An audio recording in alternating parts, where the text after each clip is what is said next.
Hello, everyone. I hope you all had an enjoyable holiday. As I get back into the groove of things, I just wanted to paint something lighthearted, and I hope you enjoy it. I'm using all of the standard materials I typically use in most of my lessons. The only addition is this larger 1.5-inch flat brush, just so I can get further faster with my colors. I'm also going to be using some of the bleed-proof white and some salt for some texture. Otherwise, let's dive in. These are the paint colors I'm going to use today. You don't need these exact colors. Just use what you have and get somewhere close. However, if you do want a list of these exact colors, it is inside the video description. Also in the video description is a line drawing that you can download and print from home. I want you to print it at the same scale you plan on painting it. Once you've done that, if you do not have graphite paper, which looks like this, then you can simply turn the line drawing over so you're looking at the back, take a pencil, and apply graphite all over behind the line drawing. Once you've done that everywhere, you're then going to tape your line drawing directly on your watercolor paper so it doesn't move. I'm working on a watercolor block, so the block is already kind of prepped with adhesive on 4 sides to minimize buckling. If you are working on a free-floating sheet of watercolor paper from a watercolor pad, I want you to secure that paper on all four edges using tape. You can use, a plastic cutting board, something rigid, but that will keep your paper from buckling because we're going to use a lot of water and moisture in this particular painting.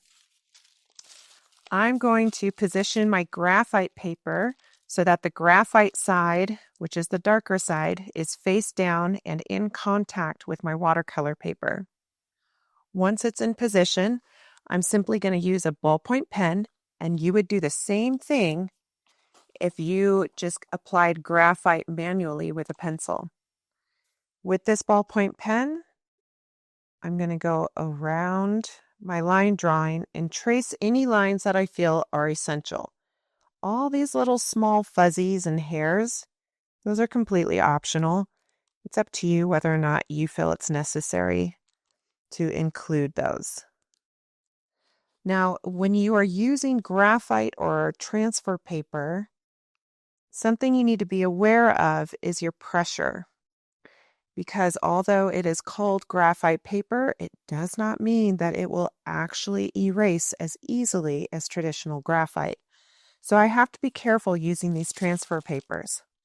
So here it might be getting a little too dark, so I might need to be aware of my pressure and lighten up a little bit. I want just a nice medium gray because I want to be able to lift some of the lines and make them lighter in value, so I have better chances of covering up and hiding my line work using a kneaded eraser.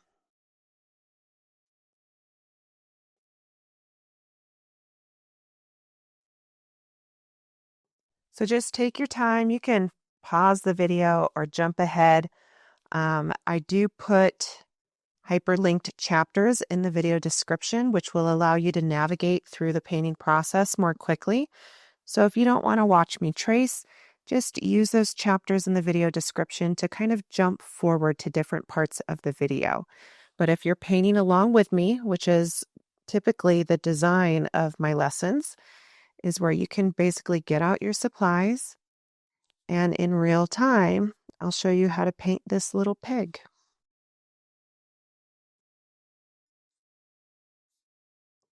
I think sometimes it's easy to get caught up in browsing social media and seeing all the wonderful paintings that everyone's doing. And we consume so much of our time watching other people paint when in reality, we need to actually sit down, grab our own paints, and make time to kind of practice our own skills. So if you are interested in learning watercolors and getting stronger, then consider following my videos and sharing your paintings with me. I'd love to see them.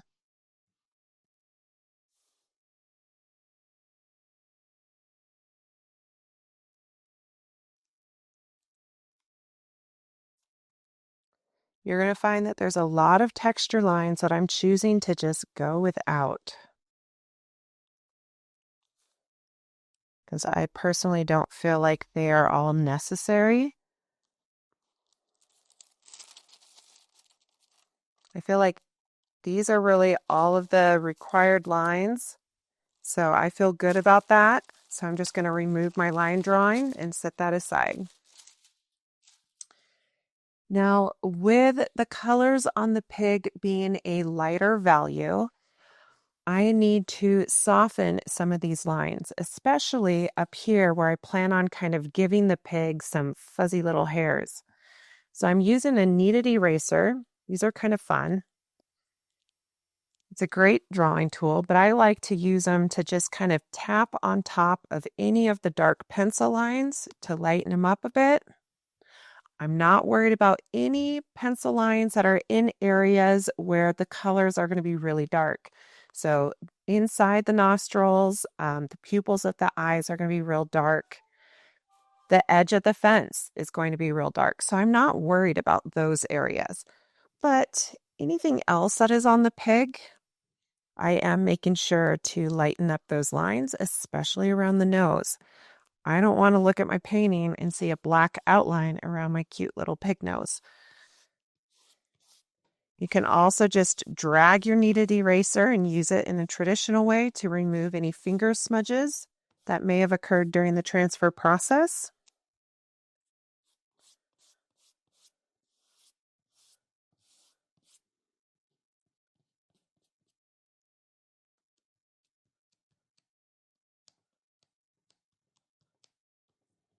Okay, so I feel like most of my pencil lines are where I want them. I want them a nice soft gray. I don't want them too dark.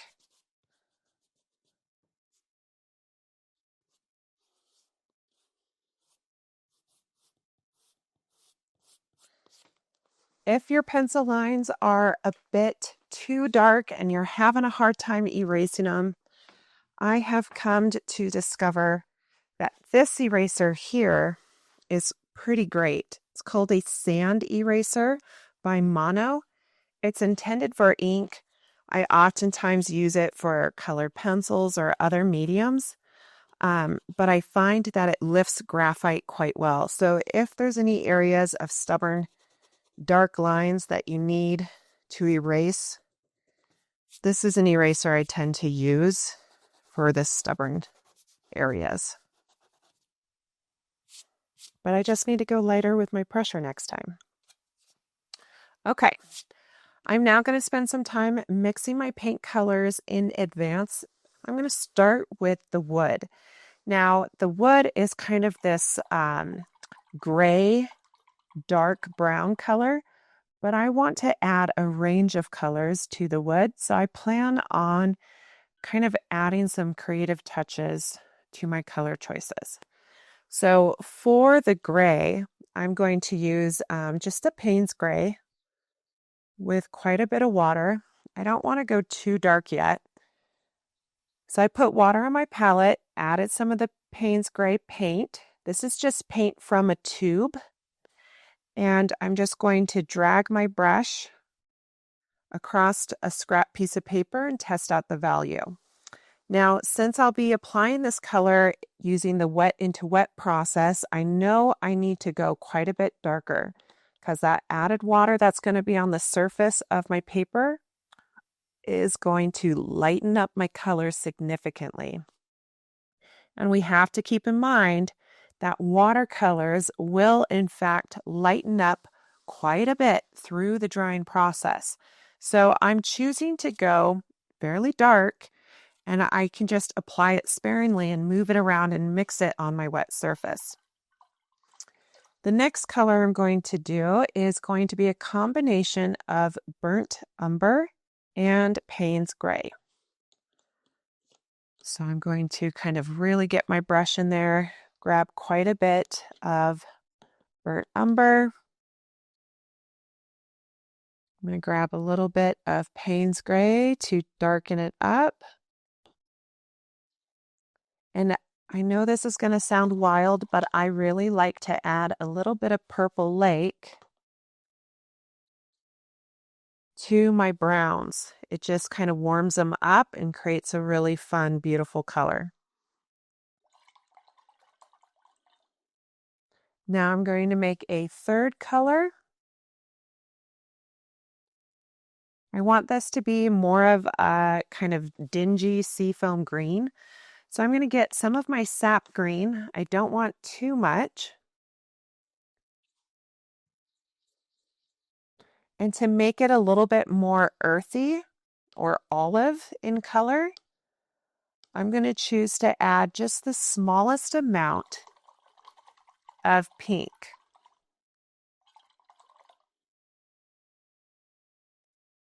Anytime I rinse my brush, I often will just tap my sponge so I don't dilute my mixtures with that added water. I'm going to get a small amount of pink. I try not to do too much. If I do too much, it's going straight to brown, which is kind of what I just did. So I need to kind of backtrack and add a little bit more green.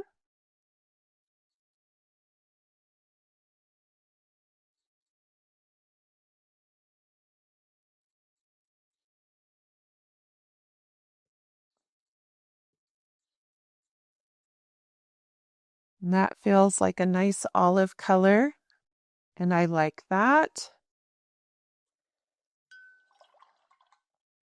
I think I might even add just the smallest amount of blue to it.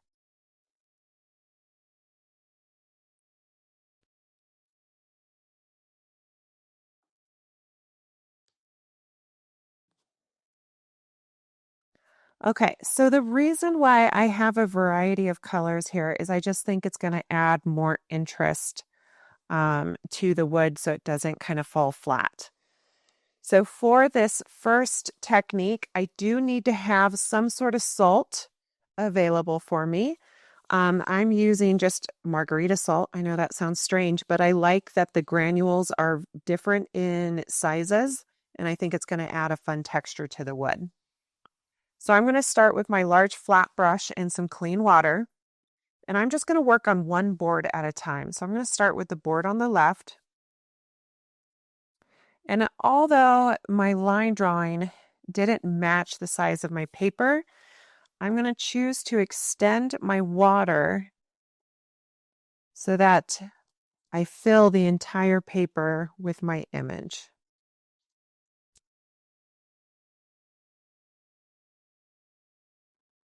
If you enjoyed this tutorial, please hit that subscribe button and give me a thumbs up.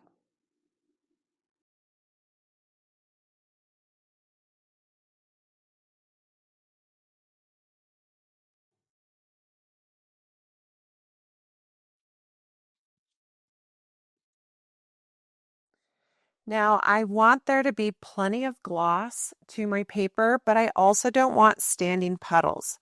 So in the beginning, when I apply my water, I'm pretty heavy-handed just because the paper typically wants to absorb it so fast.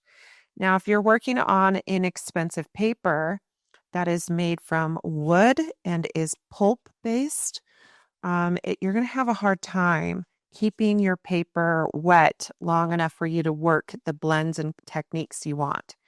So working with quality materials is going to significantly make your experience more enjoyable. So I just thinned out my paper, made sure things are staying glossy, and I'm going to jump right into adding color. So I'm returning back to my number 10 round. And I'm going to begin with that Payne's Gray mixture. But remember, I made it quite dark. So what I'm going to do is I'm going to come in here and I'm going to apply some of this gray in various areas. I am trying to move my brush slowly so I don't splatter my subject. I don't want any black spots to be on the face of my pink pig. Now, once I at least have some random color down, now I'm going to rinse my brush. And I'm tapping my sponge so I'm not further bringing excess water to my paper. And now I'm just going to kind of go through and drag this color around so I at least have a soft tint of gray in the areas that were originally white still. So this kind of allows me to mix on the surface of my paper, but it also gives me a nice range of color. I don't want to just fill it in with one color because I feel like it'll read flat and it'll just lack interest. So anytime I'm trying to paint something, I'm trying to use my creativity to just make it a little bit more playful and fun. So I'm just trying to bring some of that color up to the edge of my fence, especially since I have a line there from my transfer that is pretty obvious. So to disguise that line and better hide it, I'm just kind of dragging this color through the fence edge. Now, I don't want to get too fussy with this. I need to jump in and add some other colors. So I'm going to go right to that brown mixture that I added the Payne's Gray and Purple Lake to. And again, I'm kind of being random with it.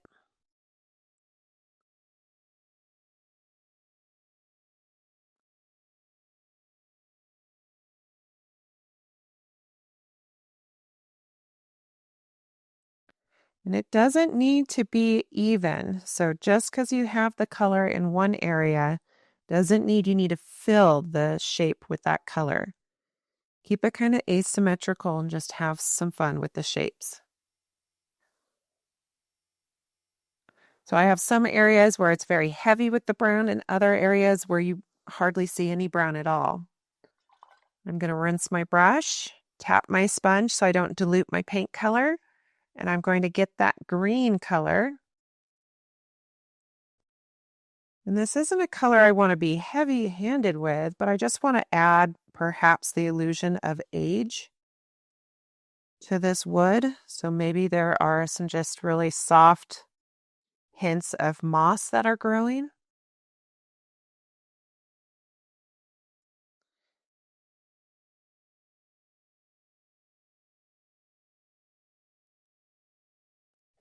And now before this wood dries, I am going to take some salt and sprinkle it.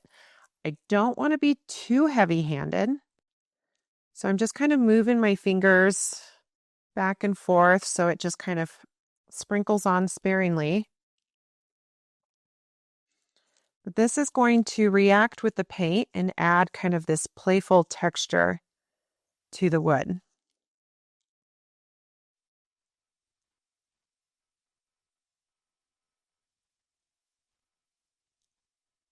And what's going to happen is these salt crystals, wherever they sit, they're going to soak up the paint that they are sitting on.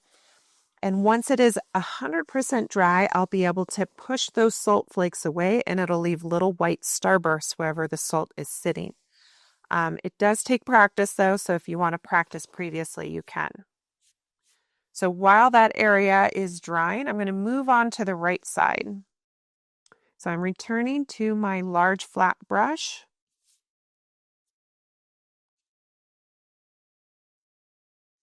And again, I'm usually heavy-handed with my water in the beginning.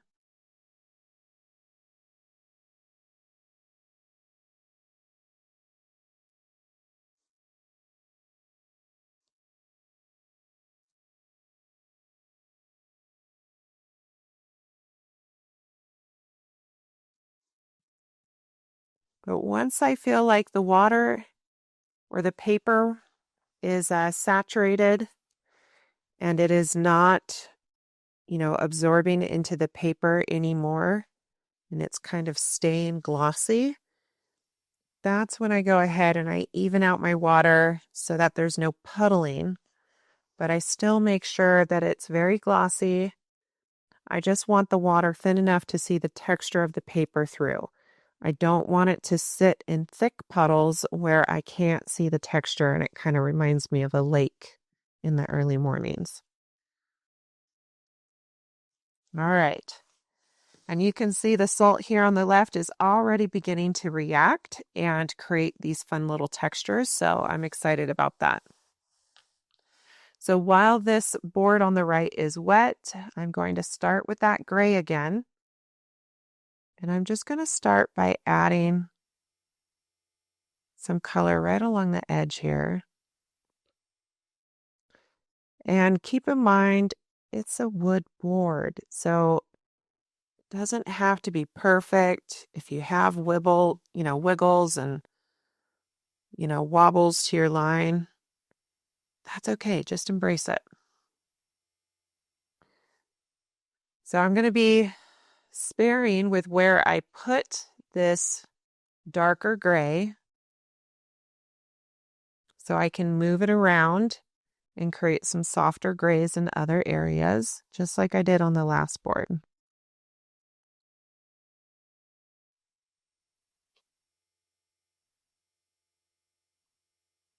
Try not to move my brush too fast to avoid splattering the paint on my pig. All right. So I've randomly applied some of that dark gray. Now I'm just going to use my wet brush on the wet surface to kind of drag that color into some of the lighter areas so I can at least have a tint.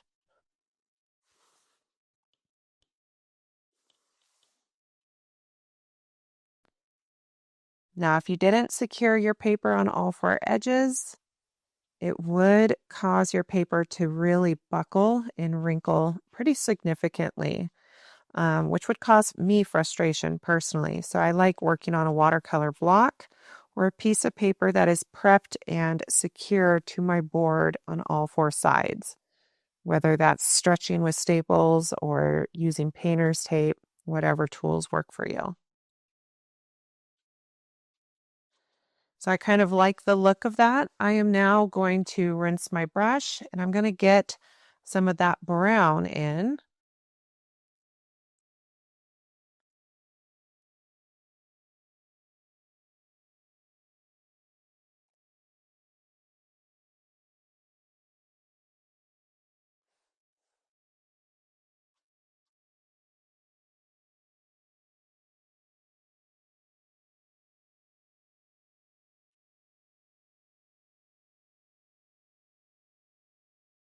Remember to try to be asymmetrical with it. Just create some interesting shapes and textures. It doesn't have to be everywhere. I'm now going to rinse my brush and I'm going to grab some of that olive green.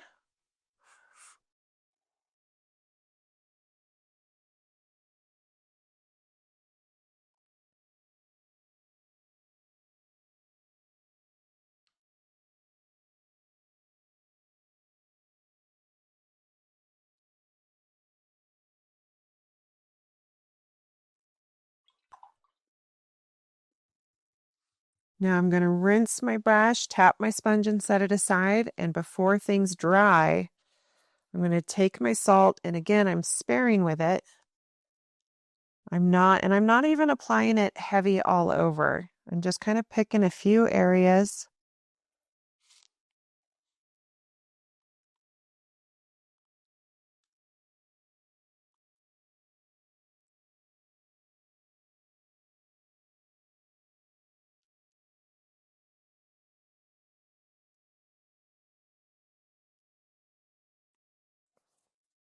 All right, and I'm just going to let that sit. Now on the left, you can see that the salt has already reacted. Now, if you see your painting at this stage, you can actually then accelerate the drying using a blow dryer. As long as the salt has finished creating its effect, you can then accelerate the dry. However, in this stage over here, where the salt has not established its effect and hasn't absorbed the paint to create the texture, you can't hit this with a blow dryer. There's no way of rushing the salt texture process. So I have to really just kind of wait and stand by. So I'm going to stop recording for a moment until the salt on the right side has reacted, and then I will hit everything so it's super dry to begin the pig. Now that everything is completely dry, I can scrape off the salt. I'm going to use just some stiff watercolor paper and hold it flat, and I'm just going to push across to make a pile on my desk that I can put in the trash can later.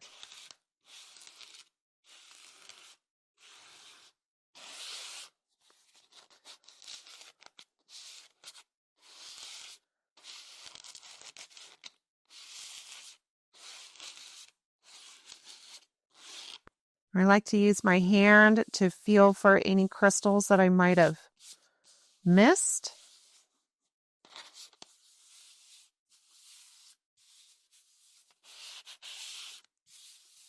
And this isn't the last step of the wood, it's just the beginning. But it adds a fun texture to kind of build on. Okay, I am now going to mix up the colors that I want to use in my pig. Now, keeping in mind, most of my pig I am going to use a permanent rose pink for. However, there are going to be some areas in my pig that I want to pop forward, like this nose. So I might be adding a little bit of yellow to that area just so that element kind of pops forward and it comes to the foreground more. There are other elements like in the insides of the ears that are quite dark and more in shadow. So to help those recede more in the background, I will be adding the complementary color to pink. Pink being in the red family, its complementary would be a green. So I'll be using some of that sap green mixed in with my pink to get kind of a darker brownish tone to my pink for the ears. And if I need to go even darker than that, I can adjust from there. So I'm going to grab my large brush and I'm going to put some water in a couple new areas of my palette. I should use my clean water. That would help. It would definitely give me better pinks. I want at least, 3 variations of pink. So I'm going to make a point to put water in 3 areas on my palette. Now for the first color, I just want a pink, but I want it to be lighter. However, I still have to keep in mind if I plan on applying this color while things are wet, it will lighten up significantly. So I think this color is okay for now. It's a little more vibrant than I would prefer, but I can deal with that in a little bit. The second pink, I am going to add just a little bit of yellow too, so I can create more of a coral color. The yellow I'm going to use is a cadmium yellow, so it's more of a golden yellow.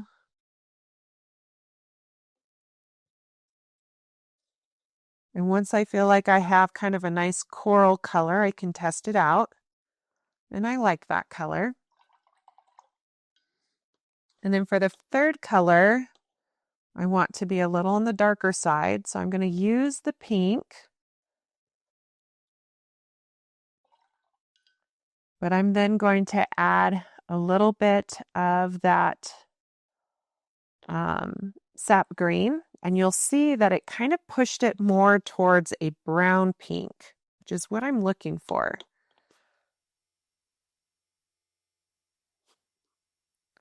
So that'll be a nice color for in my shadows.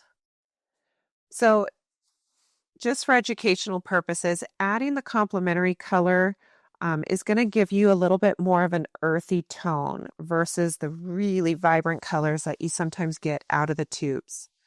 And then I think I am going to mix up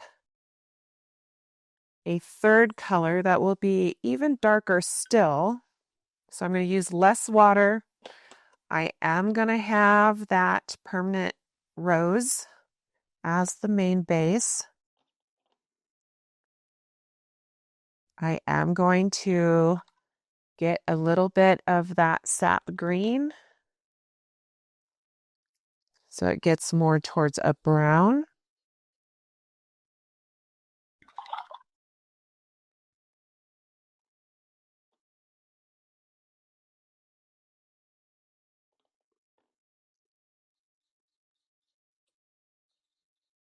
That's a little too green for me. So just like anyone else, we just kind of have to mix on the fly and adjust as we go.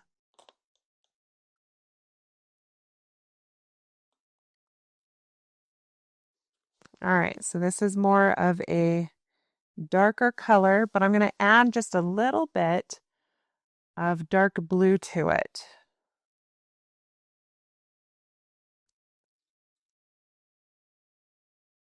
I don't want to go too much, but this will make a really fun color, and I like that for the shadows. All right. So just to recap, we've got Permanent Rose by itself, Permanent Rose with cadmium yellow to make a coral color. We have Permanent Rose with some green to make just more of an earthy, darker pink. And then for the fourth pink, we did the same mixture here with Permanent Rose and Sap Green, but just more pigment. And to push it even darker still, we added a little bit of ultramarine blue. So now I'm going to set that aside. I'm going to return to my large square brush, and I am going to apply some water to my peg. If water splashes in the areas where it doesn't belong, just pick it up using a dry paper towel.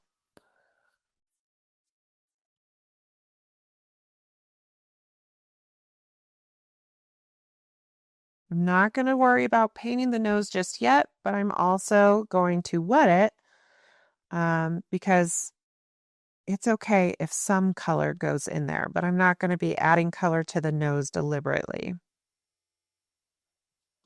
And the reason for that is I want kind of this center forehead area between the eyes to be lighter in color, more of a brighter white. So I can kind of use that to lead in with my little white fuzz that I'm going to add later on top of everything. So I'm trying to slow down when I'm up against the edges near the wood.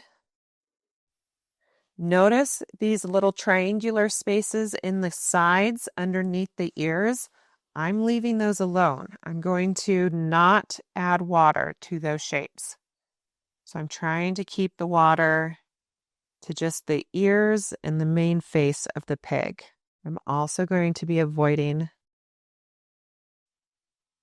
the background that is above.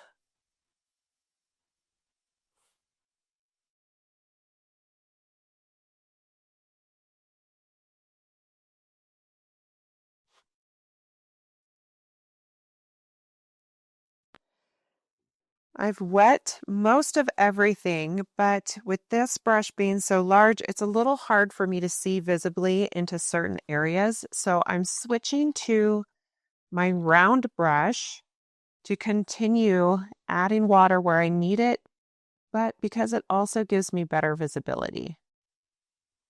I don't have to guess.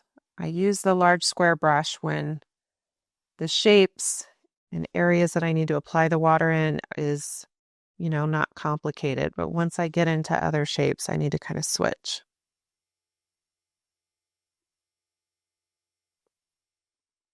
If you enjoyed this tutorial, please hit that subscribe button and give me a thumbs up.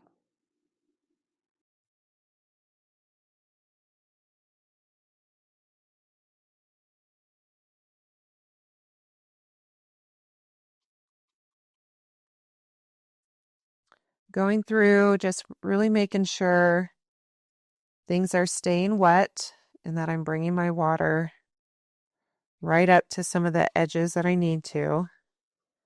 If there's any big puddling of water or low points in my paper, I just use my brush back and forth over those areas to kind of even out the water.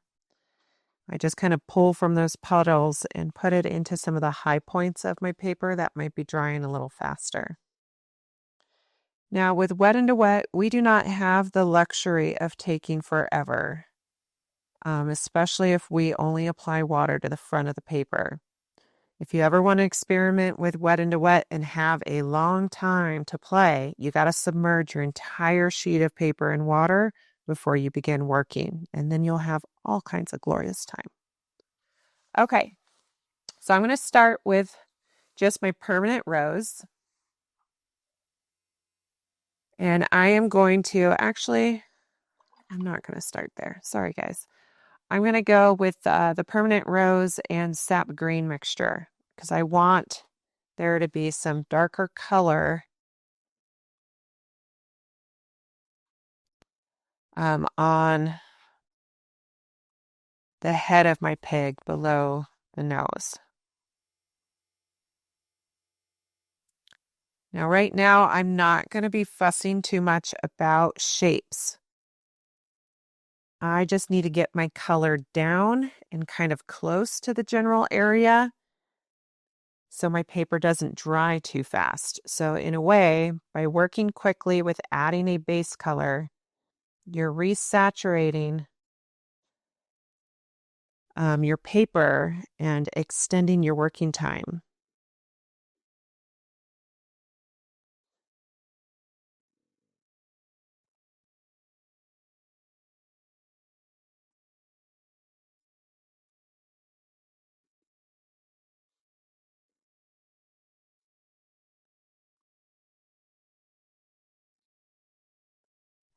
I am going to go, oops, splattered some pink on my wood fence. I'm taking this permanent rose just to add some additional color to the ears. I want to get a nice base color of pink into them before I start fussing around with my shapes. And although my line drawing did not extend to my page, since I have extra room on my paper, I'm going to go ahead and just make the choice of bringing my color and extending the shape of my ears so it kind of looks complete.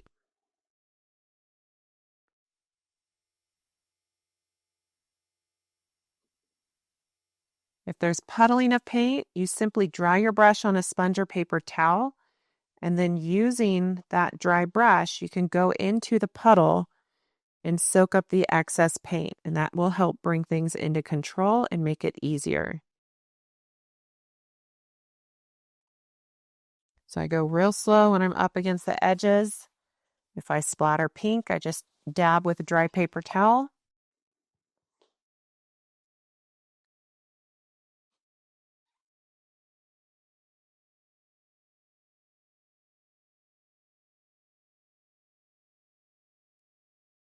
All right. Now I'm going to use just a clean, wet brush. It's very damp.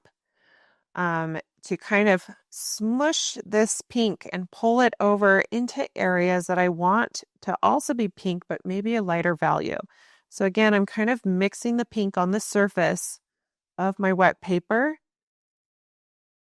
rather than feeling the need of bringing a whole bunch of pink in by itself. So to get those lighter values, sometimes it's just fun to kind of mix on the wet surface.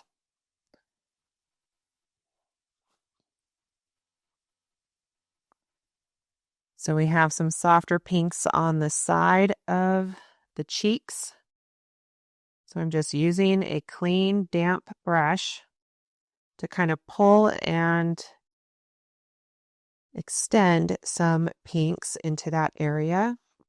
I'm keeping in between the eyes and on the forehead mostly white because I do want some white fuzz.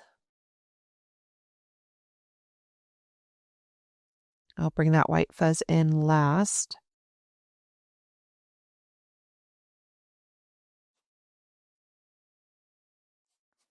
Now, before I move on, while things are still glossy, I'm going to grab some of the darker pinks and add some color to the ears.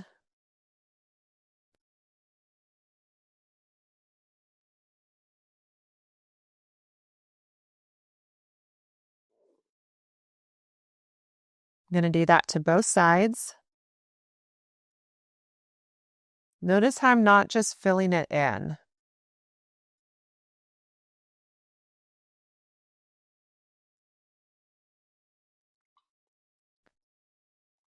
Now I'm going to switch to a small round. This is just a number 2 round. I'm going to go to the darkest pink, the one that is kind of this purplish brown color.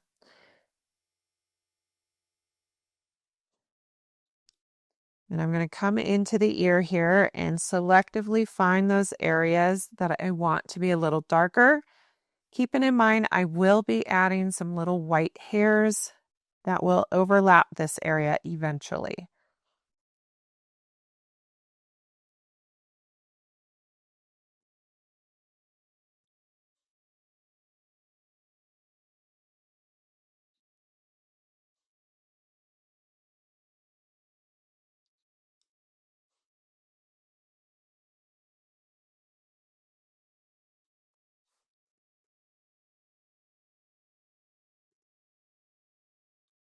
I'm also going to use this dark color to create a little bit more shadow on the underside of the nose. I don't want to get too close to the nose though, because I know from experience that because things are damp, my color will move a little bit. So start a little ways away from the edge of your nose. See if your paint color is traveling fast. If it's not and it's kind of staying in position, you can then slowly kind of creep closer to the edge of your pencil line to darken it up. But we're going to come back in here and add additional shadows later. This is just a first layer. So don't feel like this is your only chance to add shadows. If your paper is too dry in this area, just stay out of it. Otherwise, you'll create blooms and textures you didn't intend, and it'll just make you frustrated. I still have some gloss to mine, so I'm able to kind of work in here a little longer.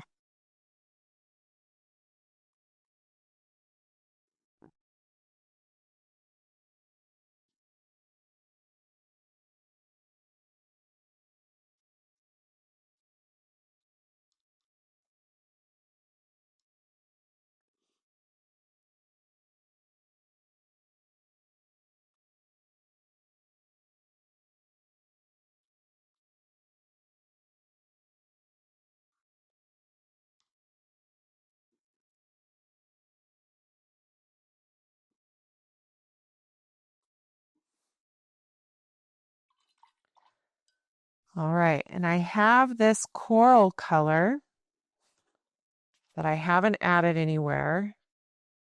And I want it to just add a hint of color here and there. So although I'm at a stage where I could very well create blooms, I'm going to be okay with that. So I'm going to come in and just add a hint of this coral color to the sides of the head near the eye. And sometimes I find it helpful to kind of dot my color to create gradients. I want some of this color to be in the ear as well, so it kind of looks like they're backlit by the sun.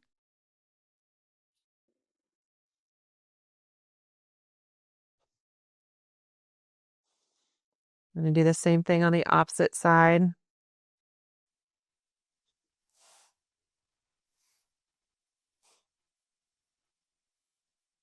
Get some coral colors in the ear.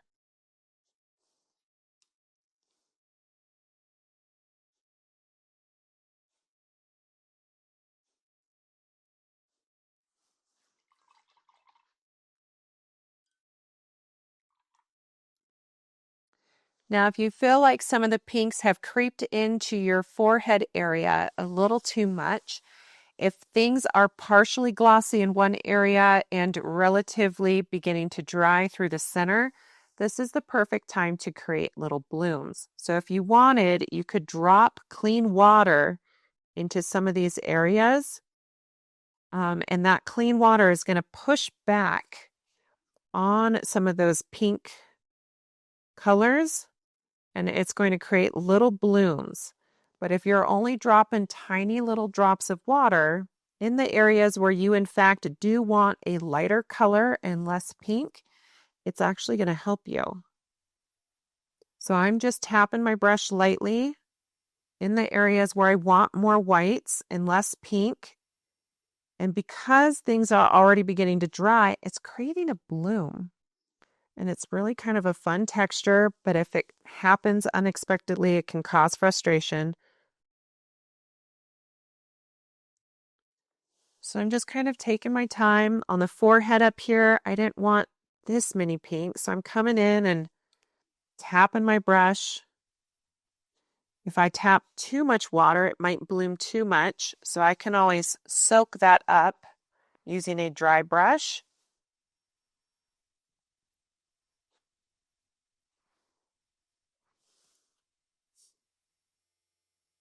So I try to bring in water without, puddles of water. So I'm wiping my brush off on the rim of my water glass after I redip.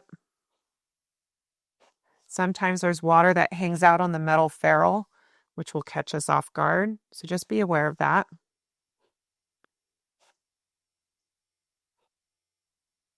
But you can kind of see the effects.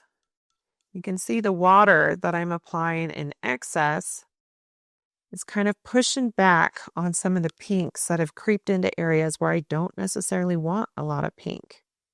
So this is my way of kind of bringing back some highlights. If your paper's too dry though and the water's not doing anything, that's okay. You can bring back some of the highlights later when we use that bleed-proof white.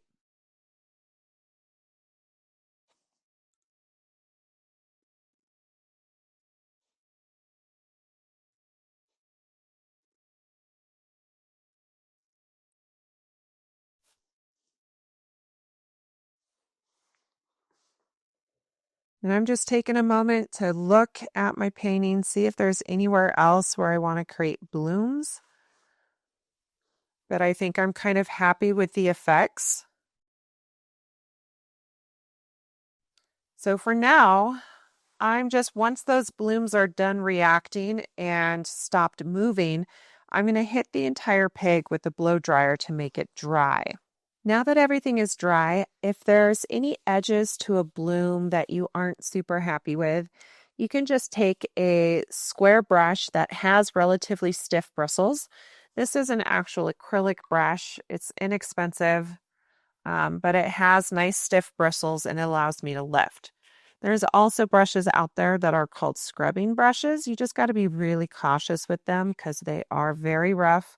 And depending on the paper you're working on, it could tear your paper. So just be cautious as you go in with them. So I'm just letting the water do the work. I'm getting the brush damp and kind of squeegeeing the excess water off my brush using my fingers. And I'm just kind of going in here and softening any of the bloom edges that maybe will cause me difficulty later. Otherwise, I feel like I'm happy with that. Now I'm going to move on to painting the nose of the pig. Again, this is just layer 1. So I'm going to get clean water on my brush. I'm using my number 10 round, and I'm just going to go right in here over the nostrils and all.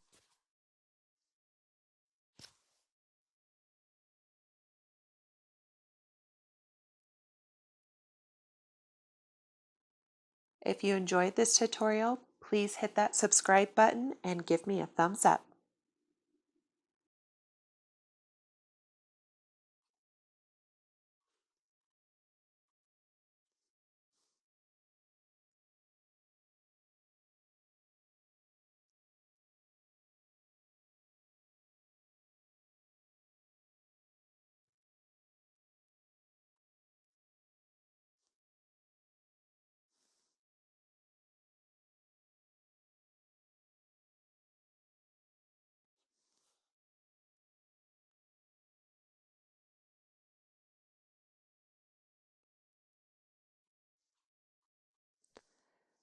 So once I have the nose saturated, I just want to double check that no areas are beginning to dry. and that everything has a nice thin layer of water but is staying glossy in appearance. Now I'm going to go ahead and I'm going to begin with that coral color. And I'm not going to go all the way to the top. I'm going to go just partial, kind of create a curve here. And later I'm going to pull some of this color up towards the top so it creates a fade. But I'm going to use this coral color right for in between the nostrils and for basically the upper half of the nose. Once I get down lower, I'm going to switch to just the permanent rose. So I'm going to grab some of that permanent rose color.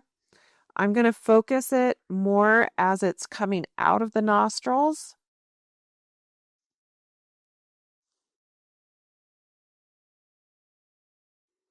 And I'm also going to focus it more around the bottom edge. Right in the center here, I want it to be lighter. So I'll be pulling the color from the bottom edge into that central area to create a lighter pink. So more mixing while on the surface.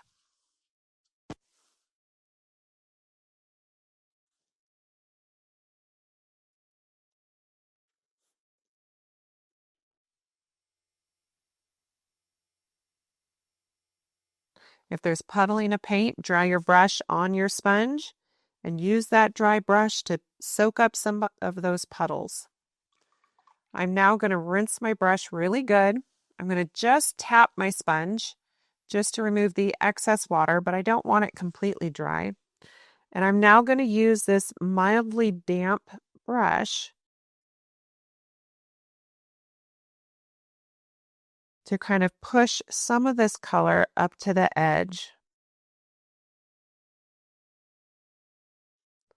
Now I don't like that I have that dark pencil line showing up, so I might have to use some of that bleed-proof white to hide that later if I'm not able to kind of hide it with my paints for now. I'm going to re-rinse my brush and using a mild damp brush again that is clean. I'm then going to pull from my pinks just to get a soft pink color to the bottom portion of the nose here. I just want it tinted. I don't want it too dark.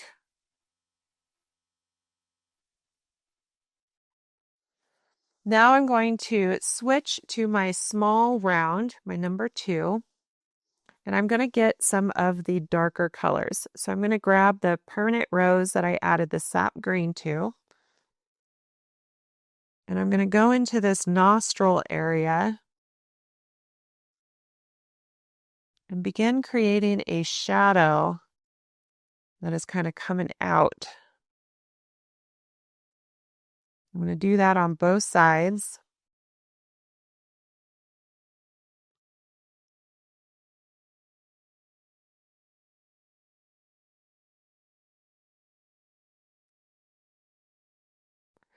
I can also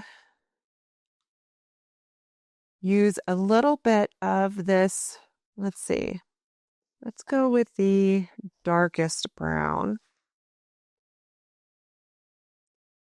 And I'm wiping my brush off on the rim after I dip into it. And I'm going to push the shadow to be just a little darker in the area of the nostril. Working with a small brush means the paint isn't going to travel as far and your brush isn't going to drop such a large amount of that color. So I'm really trying to just stay right in the center of that nostril. I'm not even going right up to the edges. I'm kind of pausing and waiting to see how far my paint travels before I extend the color. Now I see some just real subtle shadows that are kind of curving out from the top of the nostril to kind of create some contour. I like the idea of trying to capture those if I can manage it. So this is just that permanent rose with the sap green. And I'm just trying to pay attention to the subtle color changes in some of the shadows on this nose.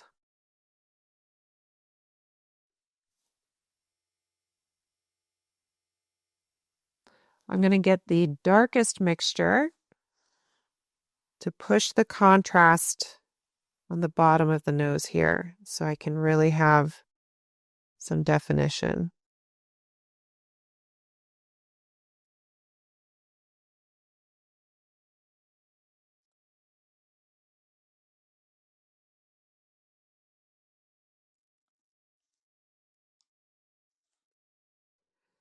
Sometimes tapping your brush along a wet edge will help your brush release more of the pigment, giving you a darker color.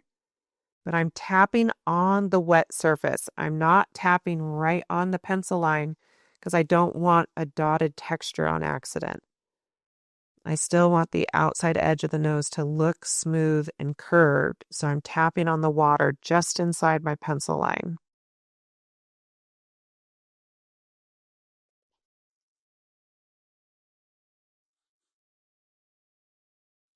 And I'm okay with some of those little blooms and such that are happening. I think it's very playful and fun.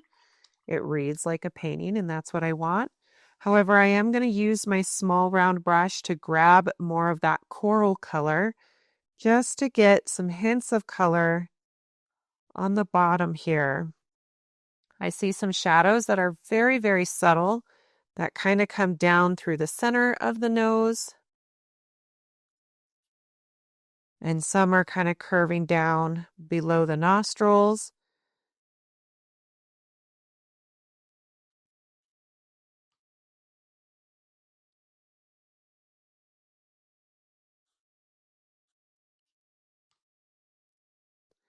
And then remember how we used our brush with clean water to create blooms for highlights? I'm going to do that along the top of the nose here. So I've got just a little bit of clean water, not a lot. Wiping my brush off on the rim of my water jar so I don't have too much. And I'm just going to go across the top here and try and create some highlights. If it works, awesome. If it doesn't, I'm not going to panic about it because there's a lot of things we can do to kind of hide mistakes in watercolors. But I think one of the common things that we forget is half the battle of painting is learning how to hide your mistakes. And it teaches you a lot. So I'm coming in with that permanent rose. It's a really light value. It's not very dark. And I'm just adding some texture by dotting it in some areas of the nose where I see little dimples where maybe some hair growth comes out of.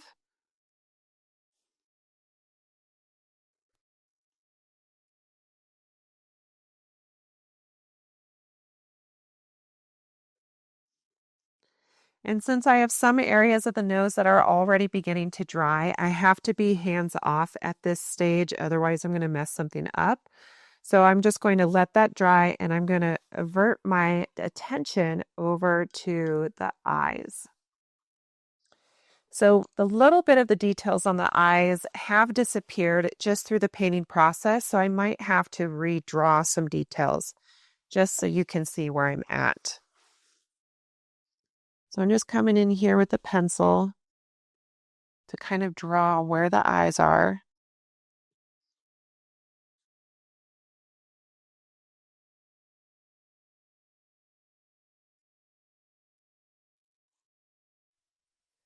I'm making sure my pencil lines are more in the areas where I will have blacks.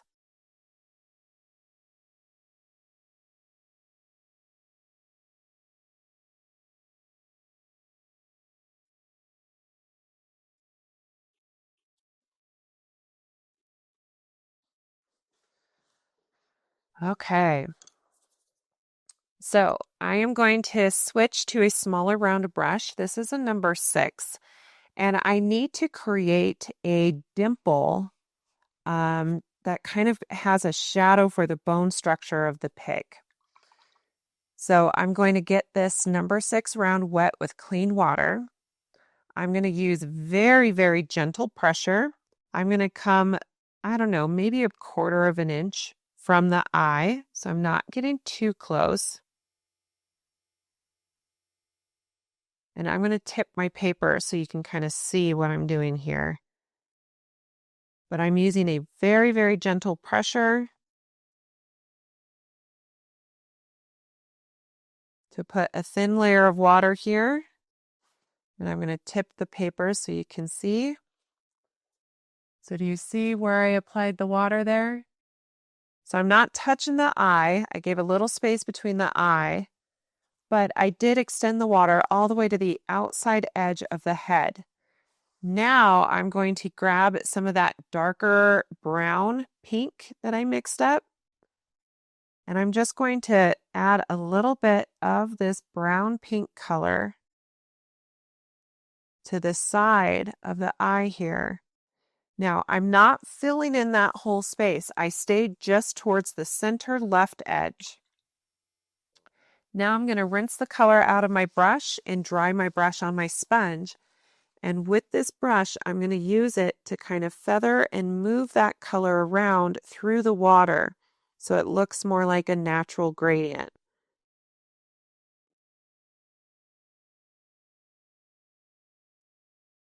And that shape right there is going to help give us a little bit more bone structure to our pig. So I need to do the same thing on the opposite side. So I'm switching to clean water. I'm getting close to the eye, but not so close that I touch it.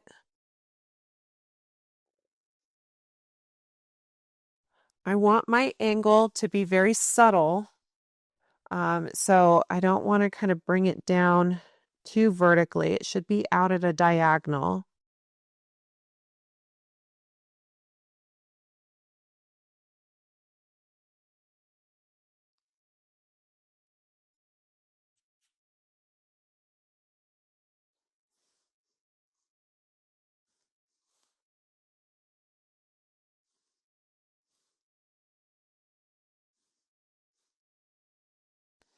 And then I'm going to grab that pink brown color that we added the blue to.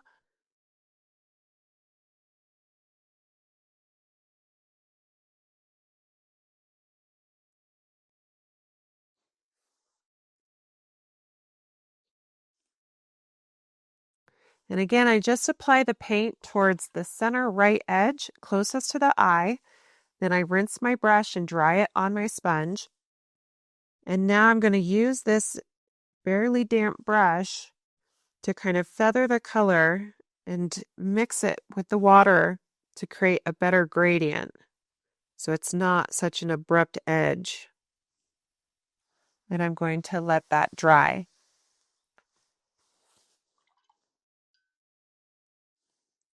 Now I'm going to do the same thing to the ears. I know eventually I'm going to be having little fuzzy hairs. However, I do want to really push the depth of the ears just for contour. So I'm going to switch to my larger round brush because I'm working in a larger space. And I want to kind of keep my water more, so I'm kind of doing like a curved line through the ear here. And then I'm going to bring my water out towards the fence. There's a little bit of the ear fold visible on the top, so I'm not bringing my water into that area.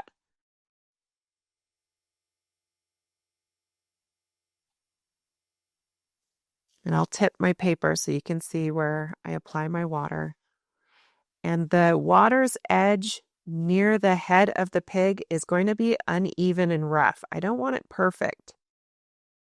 I want there to be some texture there. I think it'll help my piglet look a little more fuzzy. This is probably not a piglet, more of an adult pig, but that's okay. All right, I'm going to tip my paper so you can see where my water's at. So it's more of a curve. The edge is uneven. And then I did not bring it into that ear fold at the top, and I tried to bring the water right to the fence's edge. Now, if I accidentally go into my fence, I'm not worried about it because the fence isn't done yet. So I'm going to be able to lift and adjust colors on my fence later. So I'm just focusing on the pig right now. So once that water is in place, I'm switching to my small round brush. I'm grabbing that darker pink brown color that we mixed up. And I'm just coming in.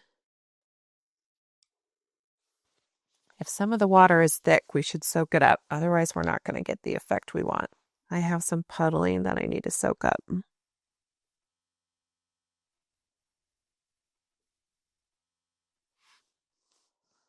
All right. So I'm coming in with that darker brown color, keeping the edge uneven. But I need the inside of this ear to look dark. Otherwise, it's not going to read right.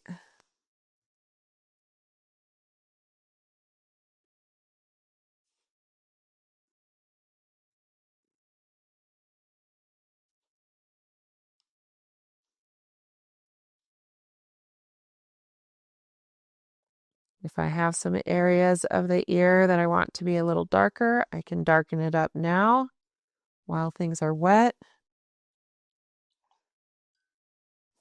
I'm going to add a little bit more coral.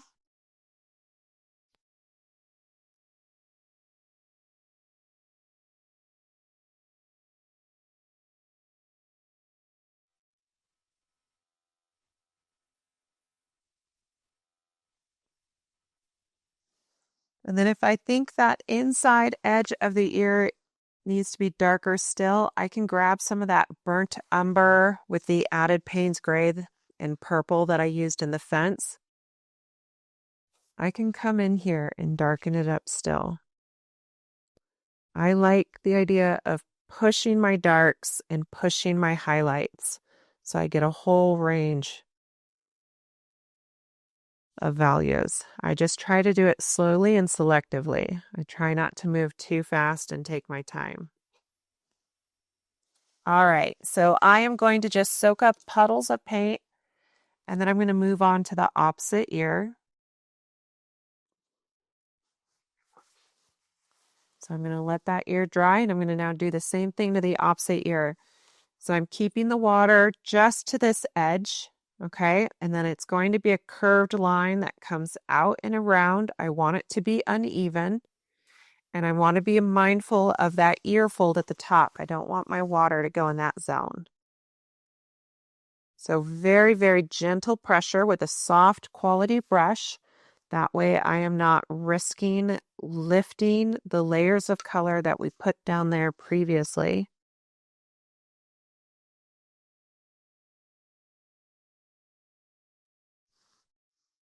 So very, very feather-light texture or feather-light pressure with my hand, so I'm not lifting anything.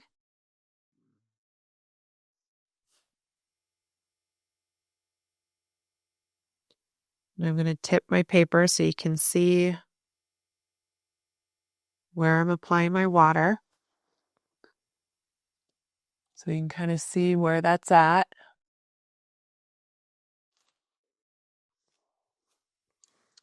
I'm going to soak up any puddling of water. Otherwise, it's just going to dilute our colors and we're not going to get the darks we want.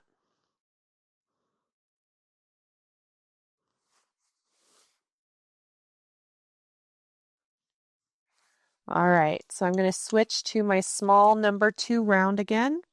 I'm getting that darker pink brown.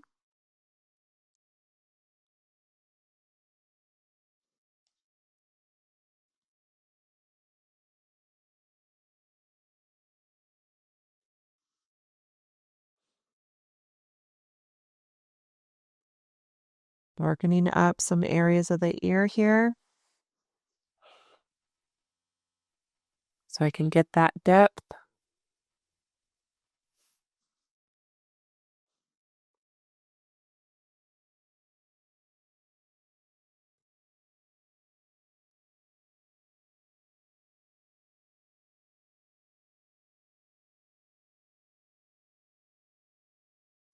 If I want some areas to be darker still, I can use that brown with Payne's gray, But I want to first add a little bit of the coral colors to just some areas of the ear.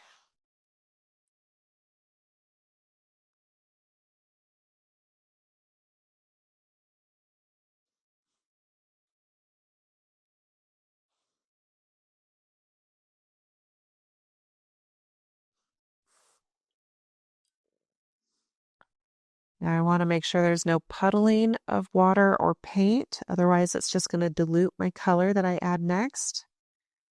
I'm going to now get that dark brown that has the Payne's Gray from the fence.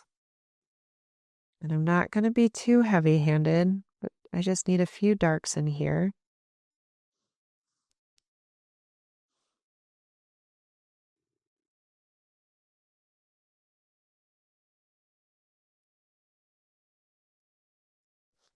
And I think I'm happy with that. I'm just going to let that dry as long as there's no puddles. So if you let the puddles remain, everything's going to dry fine, but it will dry uneven. The puddles will dry last, and it could potentially create a bloom in the rest of your wash. And it might surprise you and create an effect you didn't want. So I make sure there's no puddles before I walk away from it. Now I need to really push the shadow underneath the nose to be much darker. I want that nose to really pop forward. It's very much a focal point. So I'm going to basically be doing the similar technique. I'm going to be adding clean water to the underside on the body here. I'm going to not touch the nose, so I want to stay just below. I'm using a quality brush, and I really make sure to saturate my brush. That way I am less likely to press down with hard pressure when applying the water. So by having your brush really saturated, it will help avoid gouging those previous layers. So I'm being feather light, coming in with a soaked brush. Once I have the area wet, then I'm going to start bringing in some darks.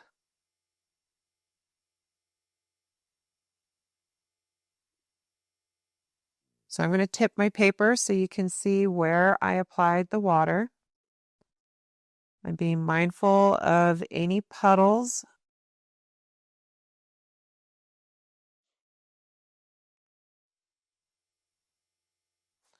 All right, so when I tip my paper, you can kind of see where that water is. It's very glossy, very wet. Now, I am going to use that dark brown we used on the fence to push the shadow here on the underside of the nose. I want that darker. Now I'm staying close to the nose. Just because there's water everywhere doesn't mean I'm applying the color everywhere. I'm focusing on the shadow right next to the nose. And tapping my brush on the wet surface will encourage my brush to release that paint.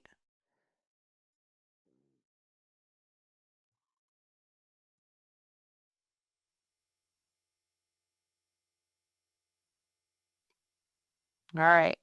Once I have that dark color close to my nose, I'm now going to rinse my brush. I'm going to tap my sponge, and I'm going to use my dry brush now with gentle pressure to soak up the puddling of paint and water. And I'm also at the same time trying to modify the shape of my shadow and make sure the color is more in the area I want it.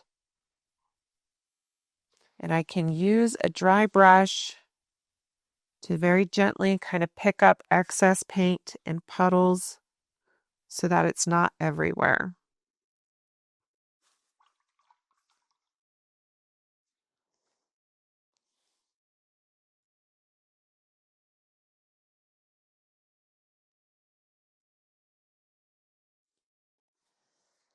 So just doing that really makes that nose pop forward, which is really kind of fun. So I'm going to let that be.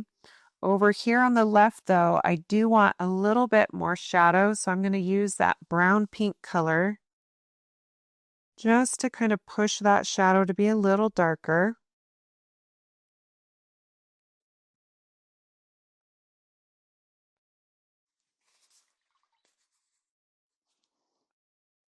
If the color's traveling a little too wide, just dry and clean off your brush and dry it, and you can use that clean, dry brush to kind of drag along the edges of your shape to control how far that paint travels through the water. All right. We're making progress on the pig. So right now the bottom area is drying. Both ears are still drying. The nose is still cold to the touch, so I cannot do anything there. So I'm going to have to focus my attention back to the eyes. So I'm switching to my small number 2 round, and I'm going to get the pink with the added sap green, not the darkest one. And I'm going to add some color to the eyelids. So I want to stay on just the inside, and I'm going to zoom in here so you can see this a little better. All right, there we go.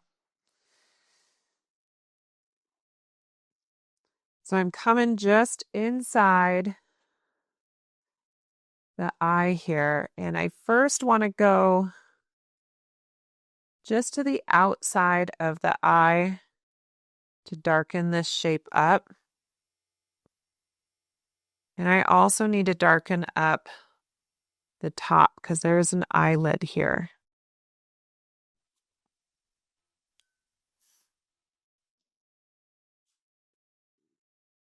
So I'm just using a little bit of water on my brush to kind of pull this color around and to help kind of blend some of it.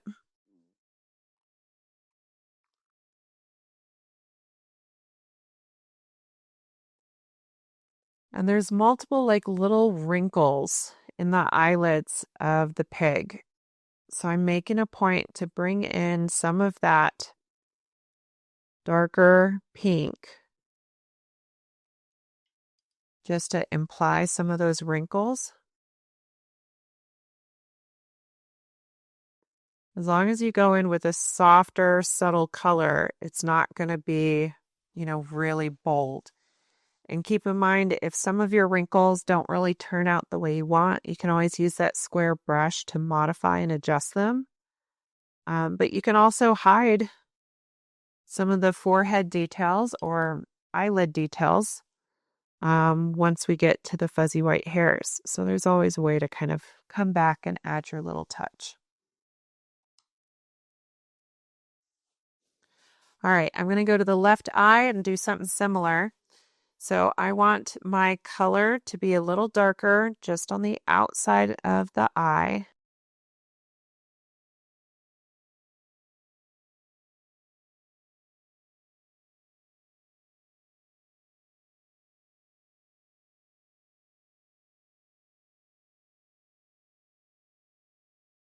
Once I've darkened the outside edge of the eye, I'm going to focus on the eyelid just above.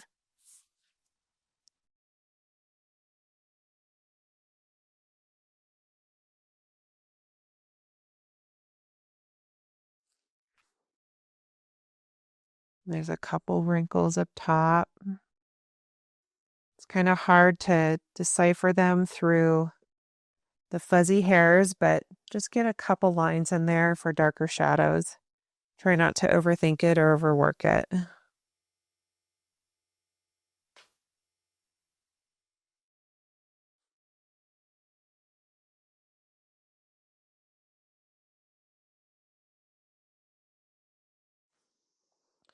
All right, I'm checking in on the nose. It is still cold to the touch, so I can't do anything there. So I'm going to return to the right eye. Everything has dried since. So I'm now going to use that really dark brown that we used on the fence. And there's going to be some fuzzy eyelashes that go over the eye. But for now, I want to at least get some color in here.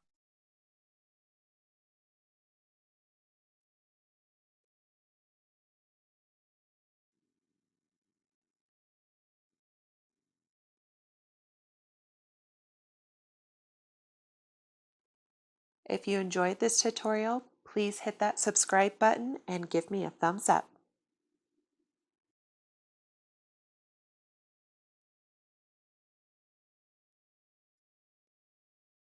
And I'm pulling that color out across the top at a subtle curve. And then I'm bringing that color down along the right edge. Small brush that is not overloaded with paint is going to be the best option for this. Now I'm going to do the same thing to the opposite eye. Now this is the hard part, making both eyes the same size. So something to keep in mind is it's always better to have slightly imperfect eyes than two eyes that are completely different in size and shape. So as you're painting the eye, pause occasionally to look at the opposite eye to kind of compare in size. And if there's an edge that has a little wobble and it's bugging you, ask yourself, is it worth playing with it? Because a lot of times, the more we play with our edges, the larger the eye becomes. And next thing you know, you keep adjusting both eyes. And it's a never-ending battle. So just be aware of that and just ask yourself, is it worth fiddling with? Now, while those eyes are drying, I'm going to put some of my tension back into the fence here. Now, we are going to do what is called a dry brush technique to get some additional texture and shading into the fence.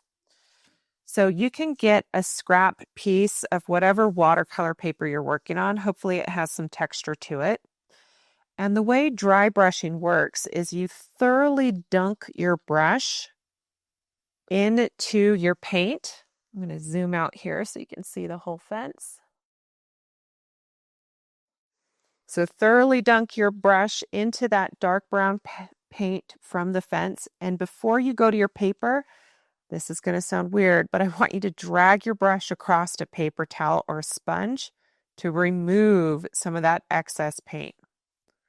Now, I want you to hold your brush flat, parallel to the surface of your paper. And I think of it as a crocodile grip. I kind of hold it like this with my hands. And I'm painting only with the side of the bristles, okay? I'm not tipping my paper, and I'm using very, very light pressure. So I want you to practice this on a scrap piece of paper first. So you kind of get familiar with how much paint is the right amount and how much pressure and what angle is the right amount. But you can see the texture it creates, and that's going to help our fence. So I now get the pleasure of doing that all over my fence. So I'm thoroughly dunking in the paint, but then I drag my brush across the rim or across my sponge. And now with my brush, I am going to go into my fences, keeping my pressure nice and light, and I'm going to just be dragging up and down to create some texture.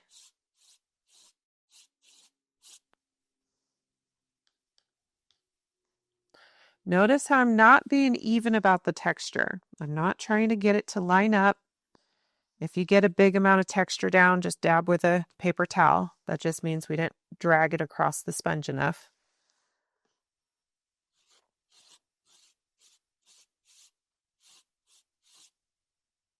I just have to be very cautious of how close I get to my pig. It's often better to just do the texture on the fence near the pig, doing that by hand versus the dry brush technique. That way you don't accidentally drag your brush across your pig after all that work.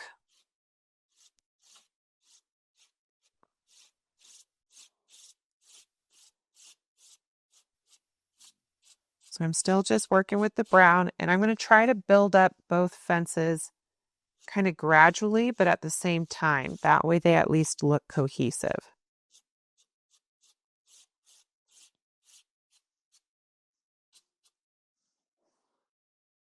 I've run out of my brown, so I got to remix it.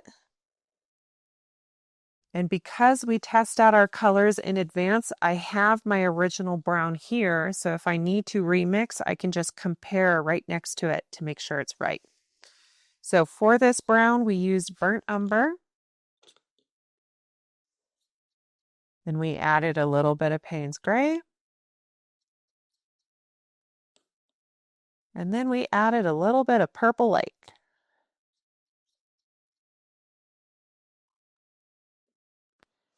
I can test it out next to my previous color. If it looks very close, good enough for me. All right, thoroughly dunking in the paint color, dragging it then across my sponge or paper towel to get rid of the excess. And again, crocodile grip, holding it parallel and painting with the side profile of my brush.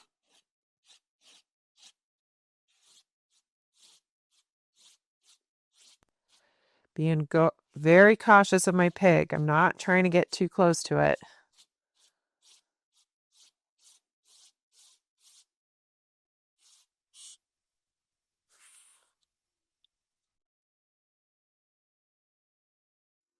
Dipping in my paint, wiping my brush across the sponge real good.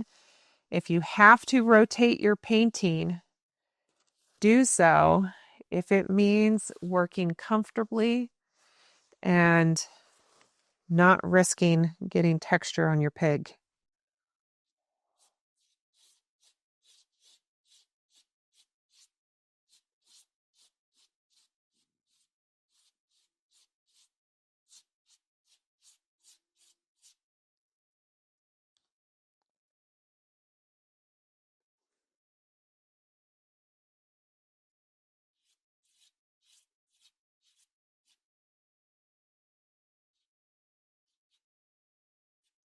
If there's some areas that get a little heavy, you can just dab with a paper towel.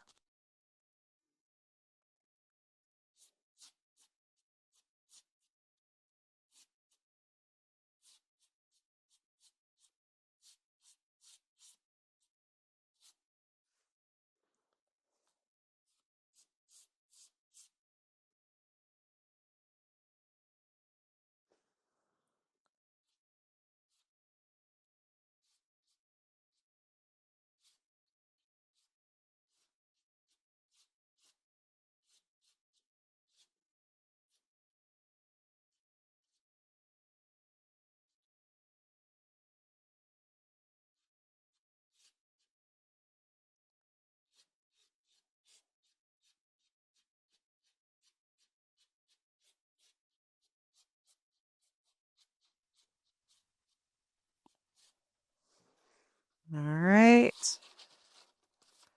So some of that texture hasn't dried yet, so it's a little darker, but I do feel like I want to push some of the browns a little darker on the left side.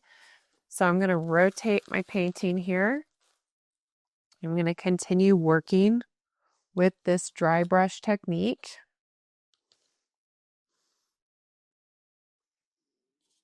Just building up layers of fun textures.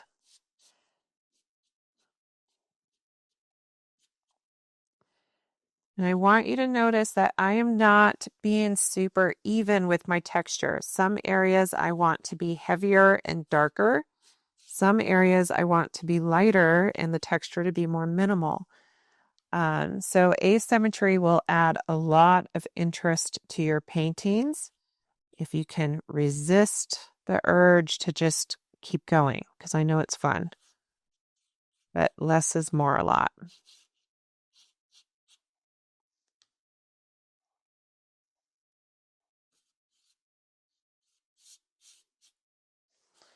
I ran out of my paint again, so I have to remix. burnt umber, some Payne's gray, and some purple lake.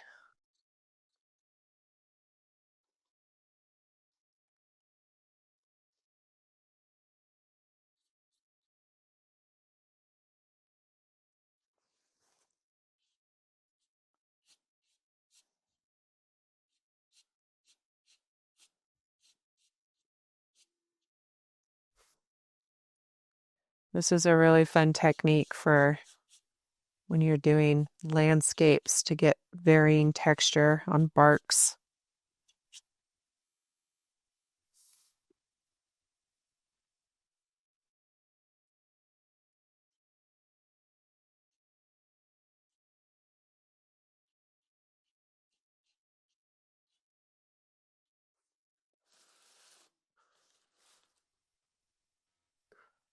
All right.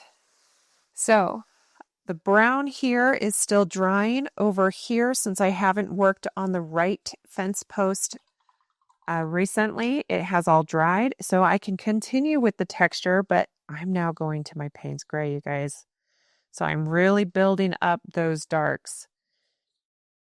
So I want to wipe my brush off real well on my sponge. I like working like this. It just seems to feel more natural to me.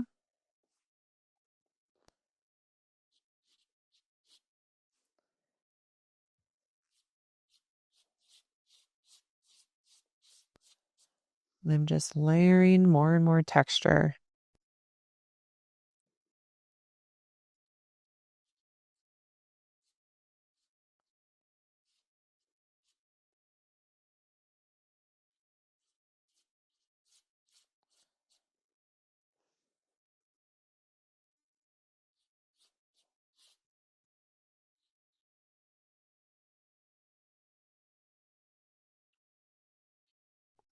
And again, if it's too dark, maybe you didn't wipe off enough paint, just like I did.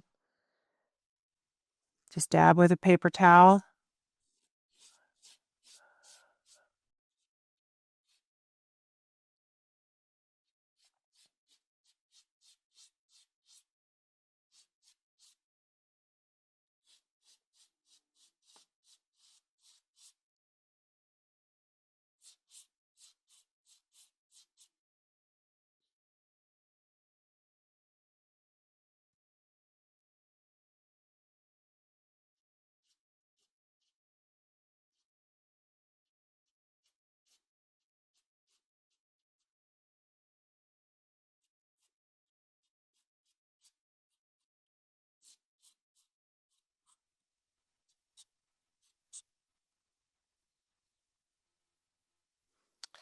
Now the opposite side has since dried, so I can come over here and create texture using the Payne's gray.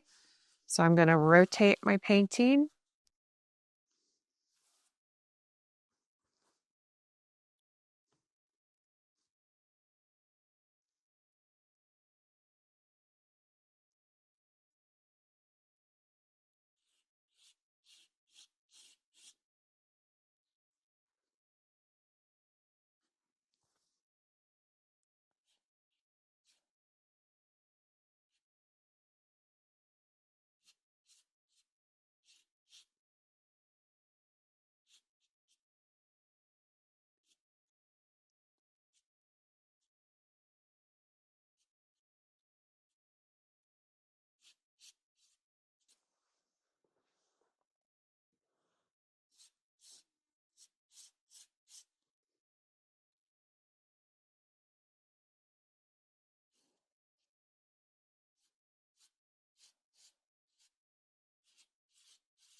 All right, so now you can tell that there's an area of the fence closest to the pig where I was very, very cautious about, and there's no texture there. So in order to make it look cohesive, I now have to come up with a way to try and paint some of that texture in by hand so it doesn't look like an area that was forgotten about.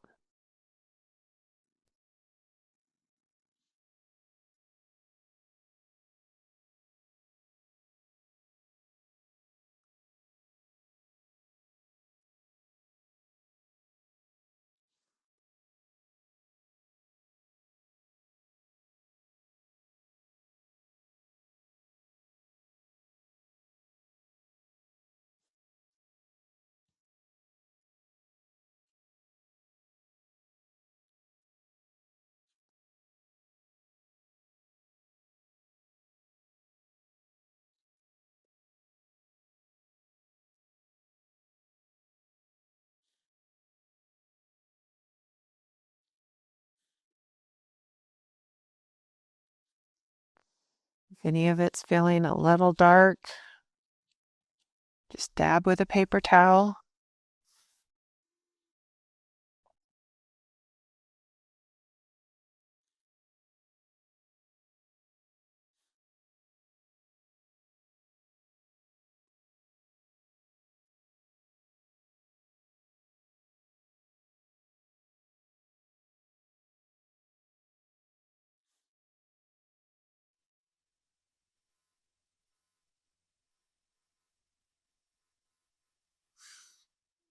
And you have to do it with both colors. So you can't just do the texture with only one.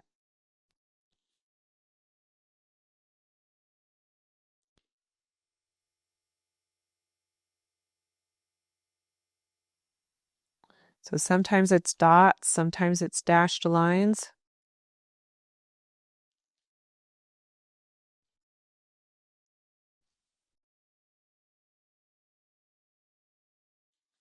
The goal is to just make it look rough. So just kind of have some fun with it. I now need to do the same thing with this side. However, since I'm right-handed, I feel kind of concerned that I might hit the peg going from this angle. So I'm going to work upside down.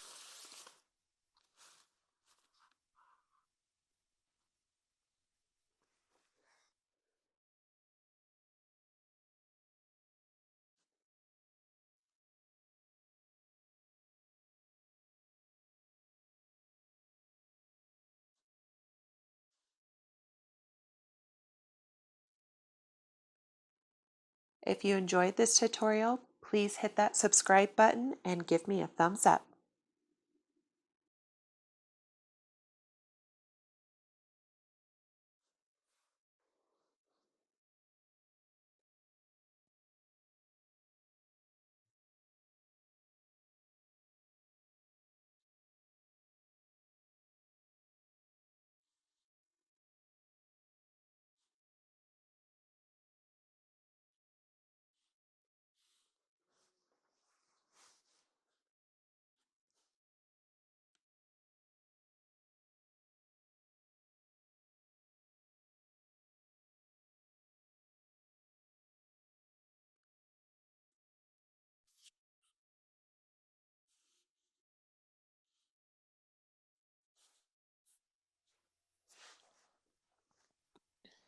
All right, I did the brown.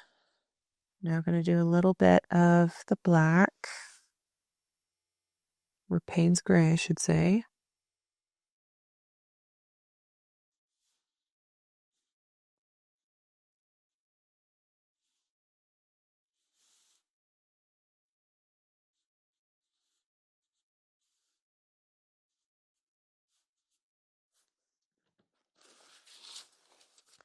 Now you can kind of tell which texture was done with the dry brush and which texture was done by hand. So we have to ask ourselves, okay, how do we kind of make the two look like they belong and they're more cohesive? So what I'm going to do is I'm going to use my brush to kind of drag maybe some cracks in the board. And I'm basically trying to use some of the texture techniques I used on the inside of the wood board near the head of the peg. I'm trying to mirror some of that texture in other areas. So I'm kind of like pulling the two textures together by overlapping them.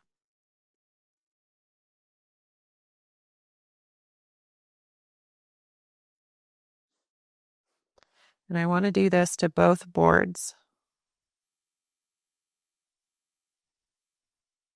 And remember, you don't have to have perfect vertical lines.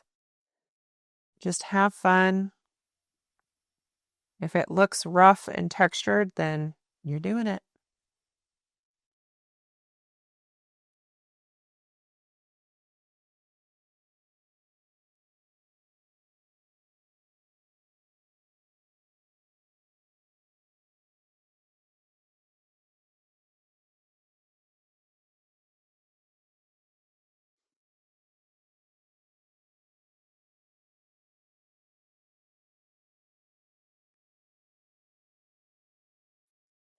All right, I think I'm happy with that for the fence posts.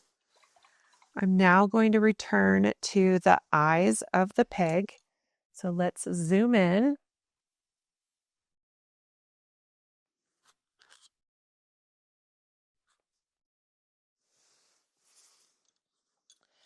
So I'm going to my small number 2 round. I'm going to get some of that Payne's gray.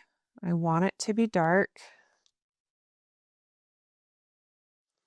And I need to really push the value of the eye here. So I'm trying, I can't actually see the pupil real well in the photo I'm referring to. So I'm having to just kind of experiment and see where I want to put the pupil.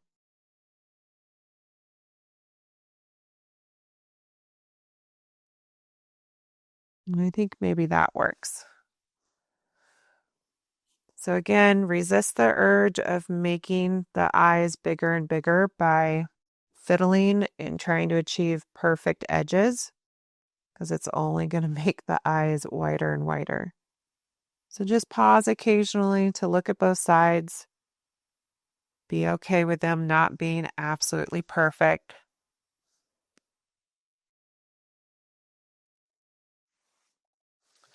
All right, I'm going to work on the nostrils now and the pig's nose because that area has completely dried.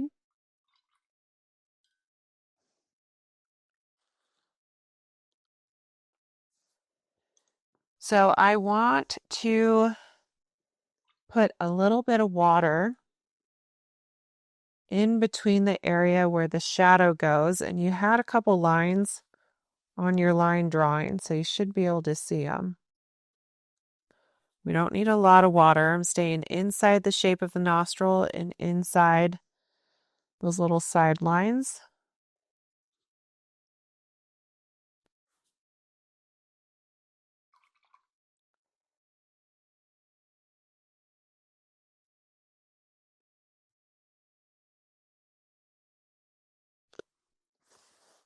I'm going to start with a little bit of that coral color. And I'm going to tip my paper so you can see where I applied the water.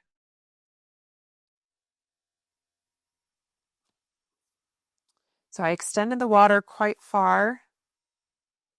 So I applied a little bit of the coral color. As I get closer to the inside of the nose, I want a darker brown.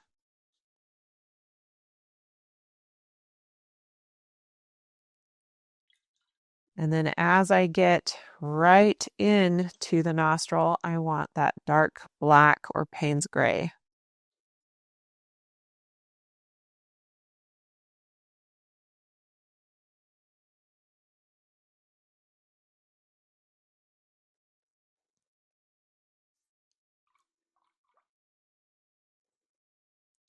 Now, I know from experience, the more I fiddle with this, the more texture I'm going to get. So although there's some things happening here that I'm not necessarily a fan of, I know sometimes it's easier to fix them after it dries. So I'm just going to let things dry for now, kind of blending on the surface of my paper here. And then I can take a wet brush and kind of soften some of the edges that I see there. But for now, I'm going to come to the opposite nostril. And actually, this nostril, it's the Payne's gray is a staining pigment. It's not very easy to lift. So if the Payne's gray is what is seeping out into the area you don't like, then yes, we need to fix it early. So I'm just kind of coming in here with light pressure.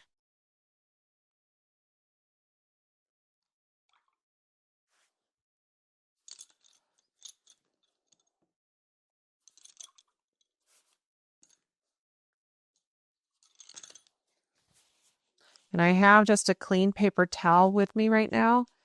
So I'm going to come in with a damp brush and light pressure.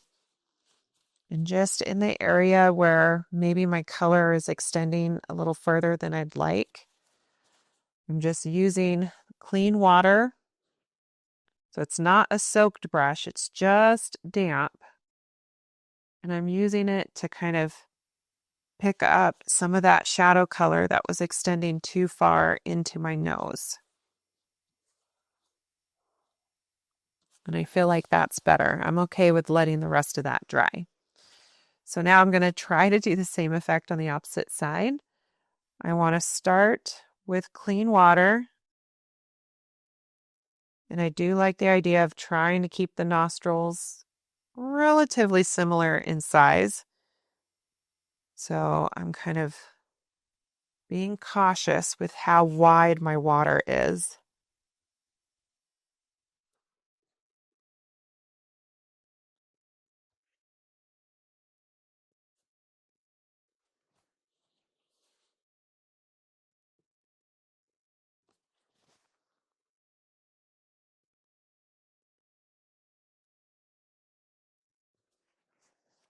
I'm going to tip my paper so you can see where my water's at.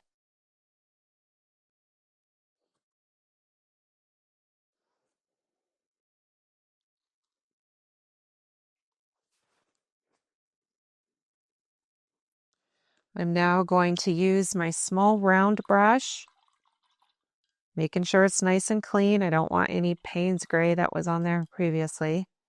I'm going to start with that coral color.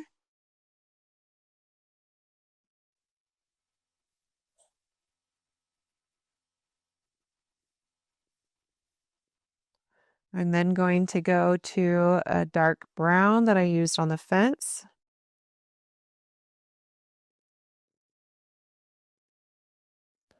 And then lastly, I'm going to go to that dark Payne's gray.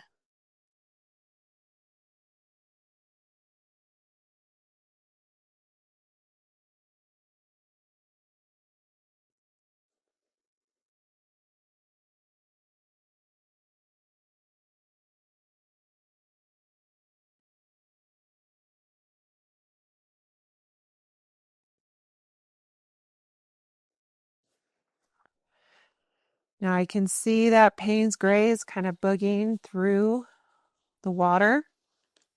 So I need to bring that under control. So I'm using a clean, dry brush. And I can go in and I can kind of push that Payne's gray back into the zone where I want it to stay. And then I can clean up some of the edges of the water by just using a clean, wet brush.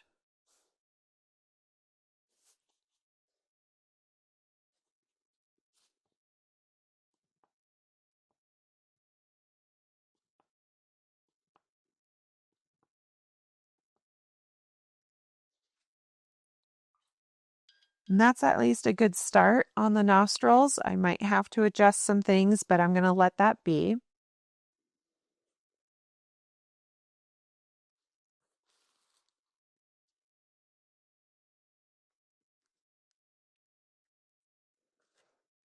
Okay, so now I want to add some of the fuzzy little hairs to my pick. And actually, before I do that, I need to decide what background color I want behind my pick. I think I am going to go with maybe a muted purple or blue. I'm going to go with a muted blue. So I'm going to put some water on my palette. I'm going to grab some of that ultramarine blue. I'm going to water it down quite a bit. And I'm going to add just a small amount of green to it.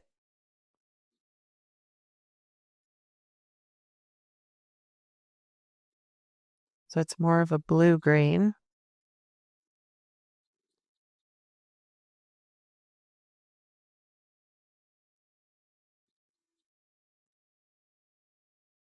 I'm going to test out my color here. I feel like that might be a little too dark. And I might need it to be a little more of a neutral. So I'm going to add a little pink to it. So it kind of is more of a gray color. I feel like that's better. And I still need it to be lighter. So, but thankfully, watercolors will dry to be lighter. So, and especially if I use the wet into wet technique. So I'm going to come in with my clean water to the background.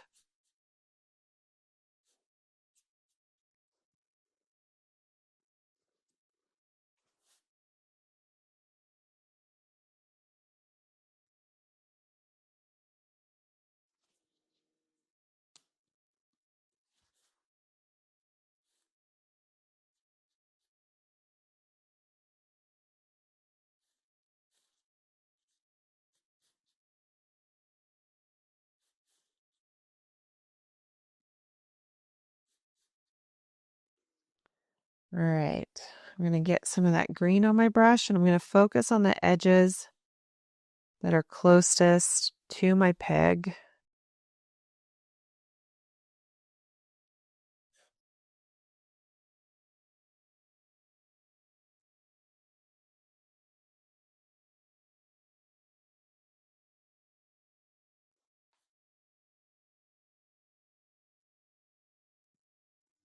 If you have puddling of paint, it's going to be hard to keep your paint in the zone you want. So just dry your brush and soak up any puddles if you're having a hard time controlling where the paint goes.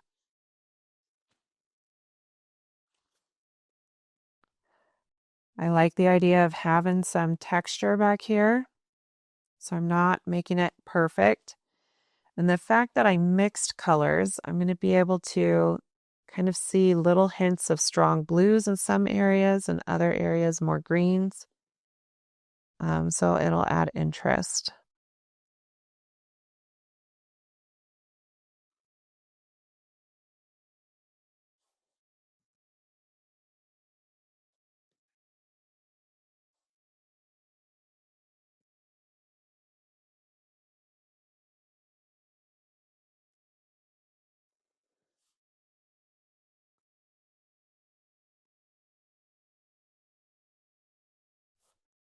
All right, I feel happy with that. So I'm going to do the same thing down in these little corners. However, these shapes are so small that I don't feel it's really necessary for me to wet it first. So I'm just going straight in here. I'm just going to fill it in with the color. If you need to use a smaller brush, you can.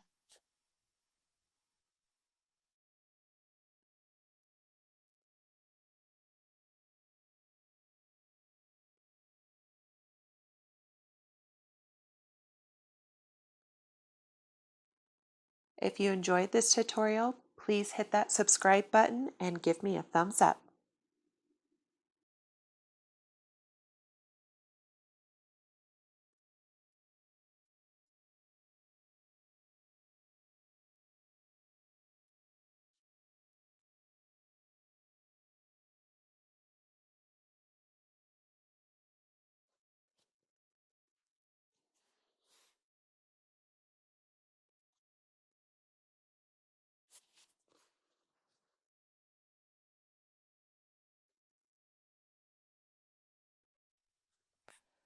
All right. So while that background is drying, I'm going to get my paint ready and begin the hairs. So for this, I'm going to want to use the bleed proof white, and I want to tint it kind of this dingy, orange pink color. So I'm going to use a clean brush to kind of put some of this right onto my palette.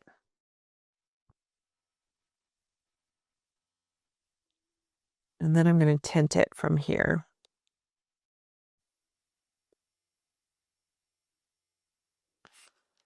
I'm going to keep this white in my brush and just set it aside. I'm not going to let it dry completely, but I don't want to waste all that white.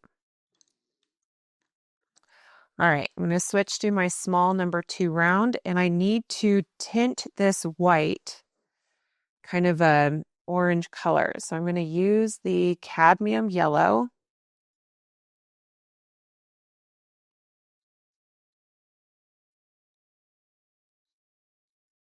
This is the same yellow we used to create our coral. And then I'm going to get a bunch of the permanent rose. So now we've got our coral color. And you know what? I think I kind of like this color, so I'm just going to roll with this. Now I want to create some fun little hairs. These are the hairs that are further away and more in shadow. So these are the ones by the ear.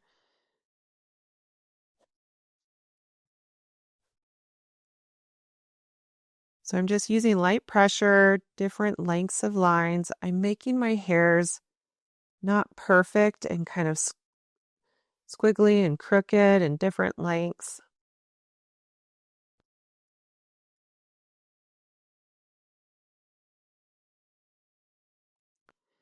So the challenge is how thin of a line can you make for these little fuzzy hairs? So think of it as the challenge of barely bending the bristles of your brush. Like how light can your touch be to get these thin lines? And I'm going to zoom in so you can see this better.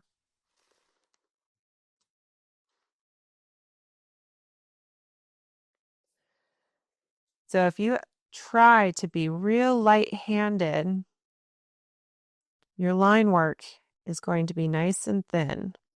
Sometimes I find it helpful to kind of prop my hand up on my pinky, but just embrace having, rough, imperfect results, because that's actually going to help make your pig look a little fuzzy and more natural. Making all your lines absolutely perfect is not going to make it look right.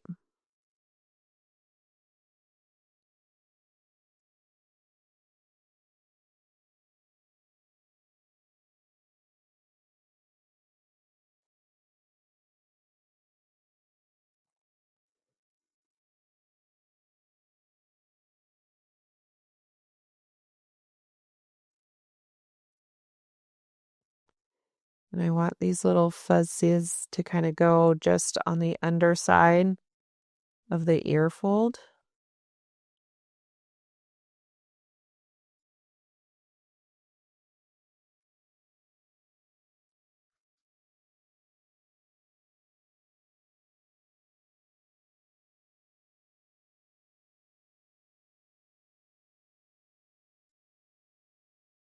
And I'm going to put some fuzzies on the eyelids.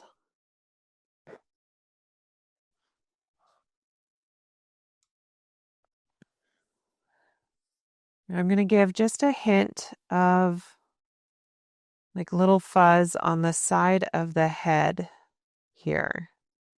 I'm not going to be too heavy-handed with it, but I just don't want the edge to look plastic. I'd rather have some hairs in there.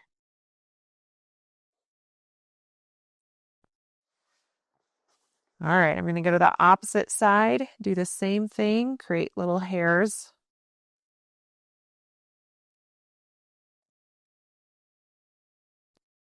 The lighter the pressure, the thinner your lines will be. And just try not to make them all so perfect. Try to change your directions, change your lengths, change your starting points.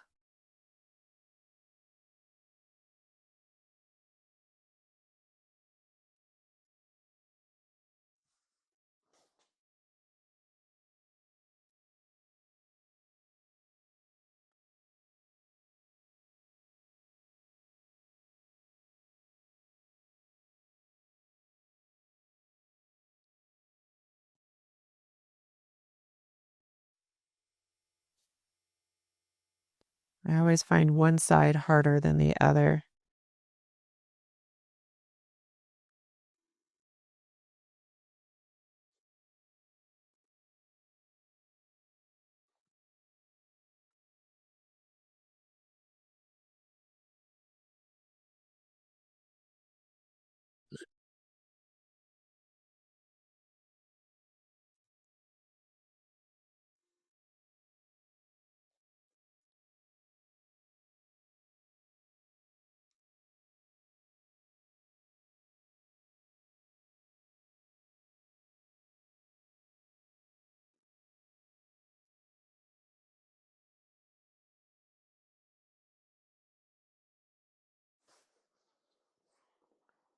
I don't want to forget about the little ear fold and adding some fuzzies to it.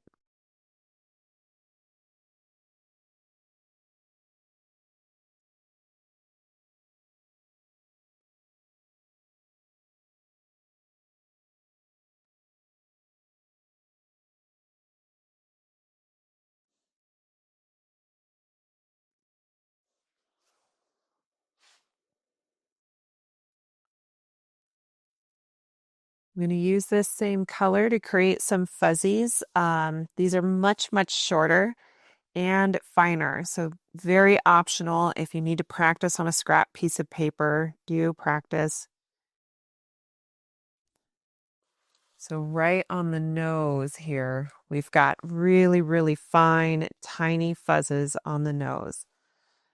And like I said, practice beforehand or just choose not to do it if you are happy with the way your pig looks already. I just like these little added details. And I think I enjoy the challenge of it. But you're the artist, so you get to decide how far you want to take your painting.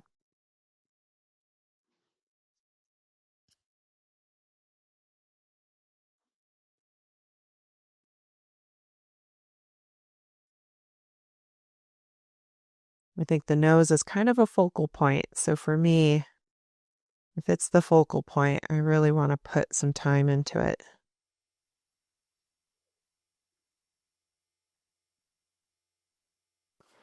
All right, I'm now going to use some of the white paint by itself to continue with the fuzzes.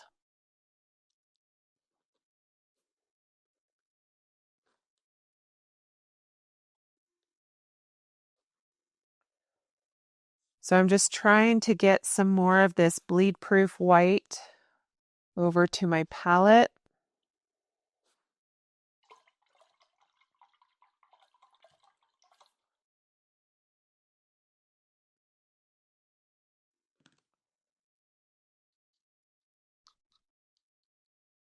Using my small brush still. I'm now going to go back to the forehead.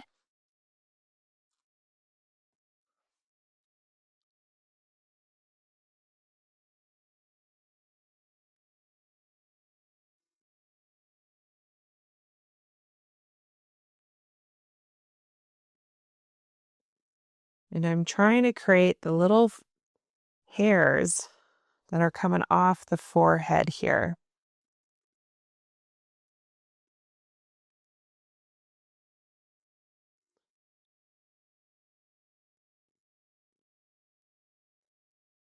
And remember, if there's areas about your little eyelids that you're just not a fan of, you can just add some fuzz there, cover it up.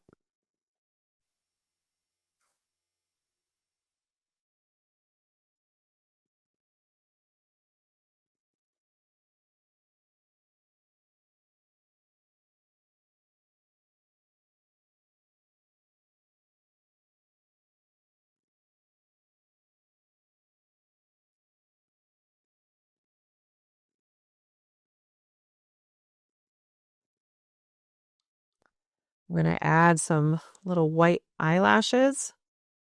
Again, it's really tiny details, so completely optional.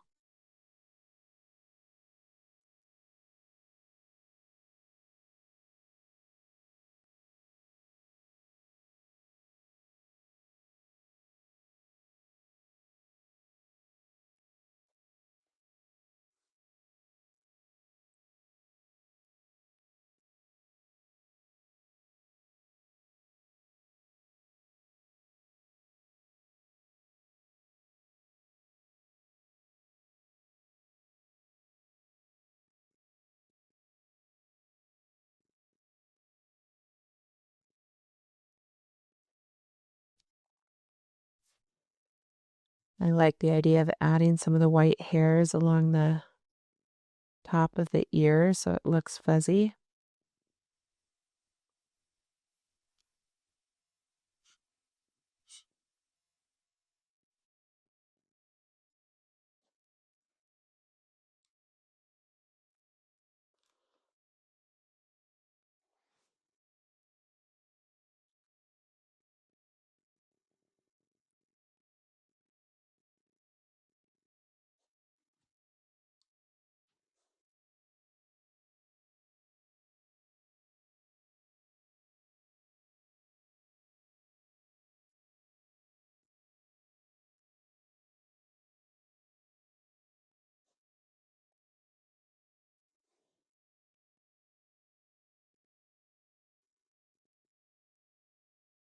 Continuing with little hairs along the top of the head.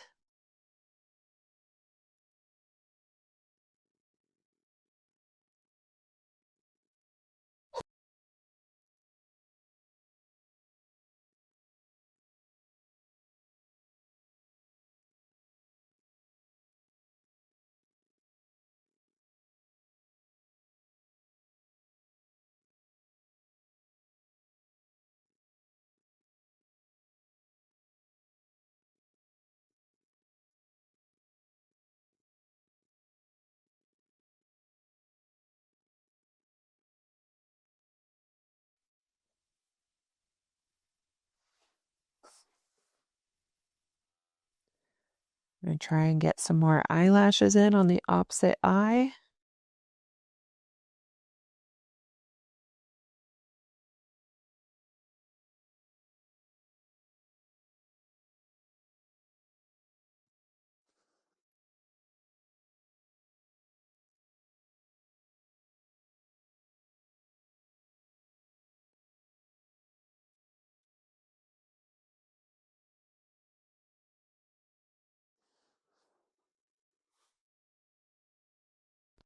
Want some fezzes along the top of the ears again.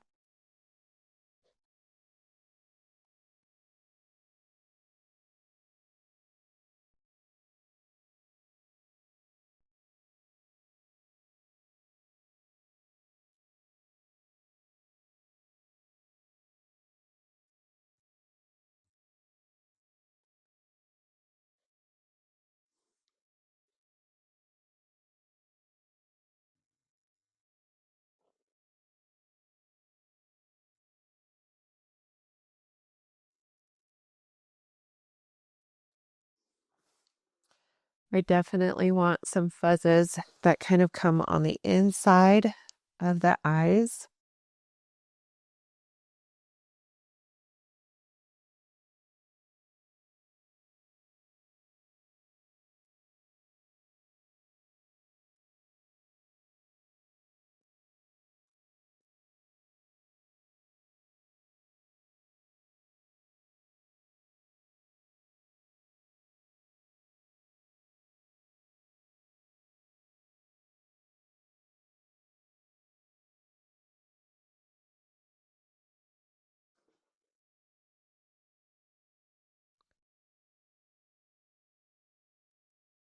Just trying to get a hint of some hair through the center here because I know there's not much color there.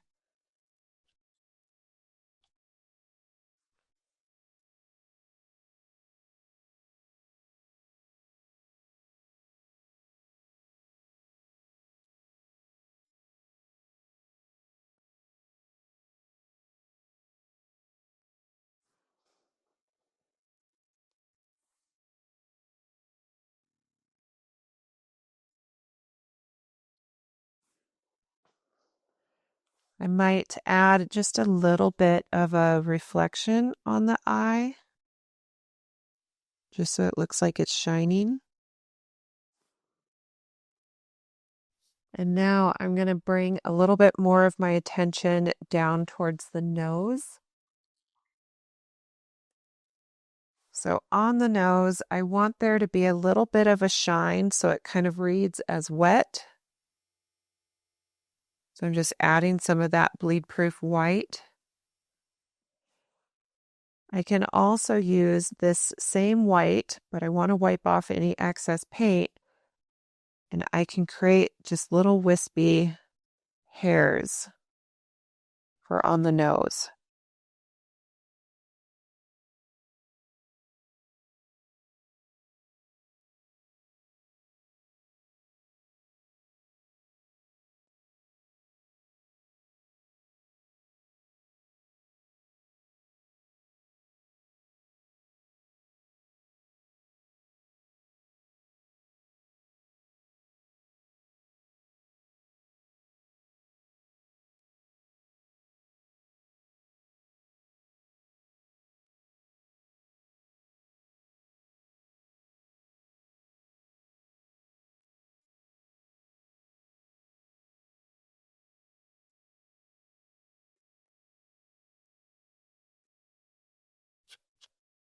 I'm also going to use some of this white to create maybe a shine across the top of the nose.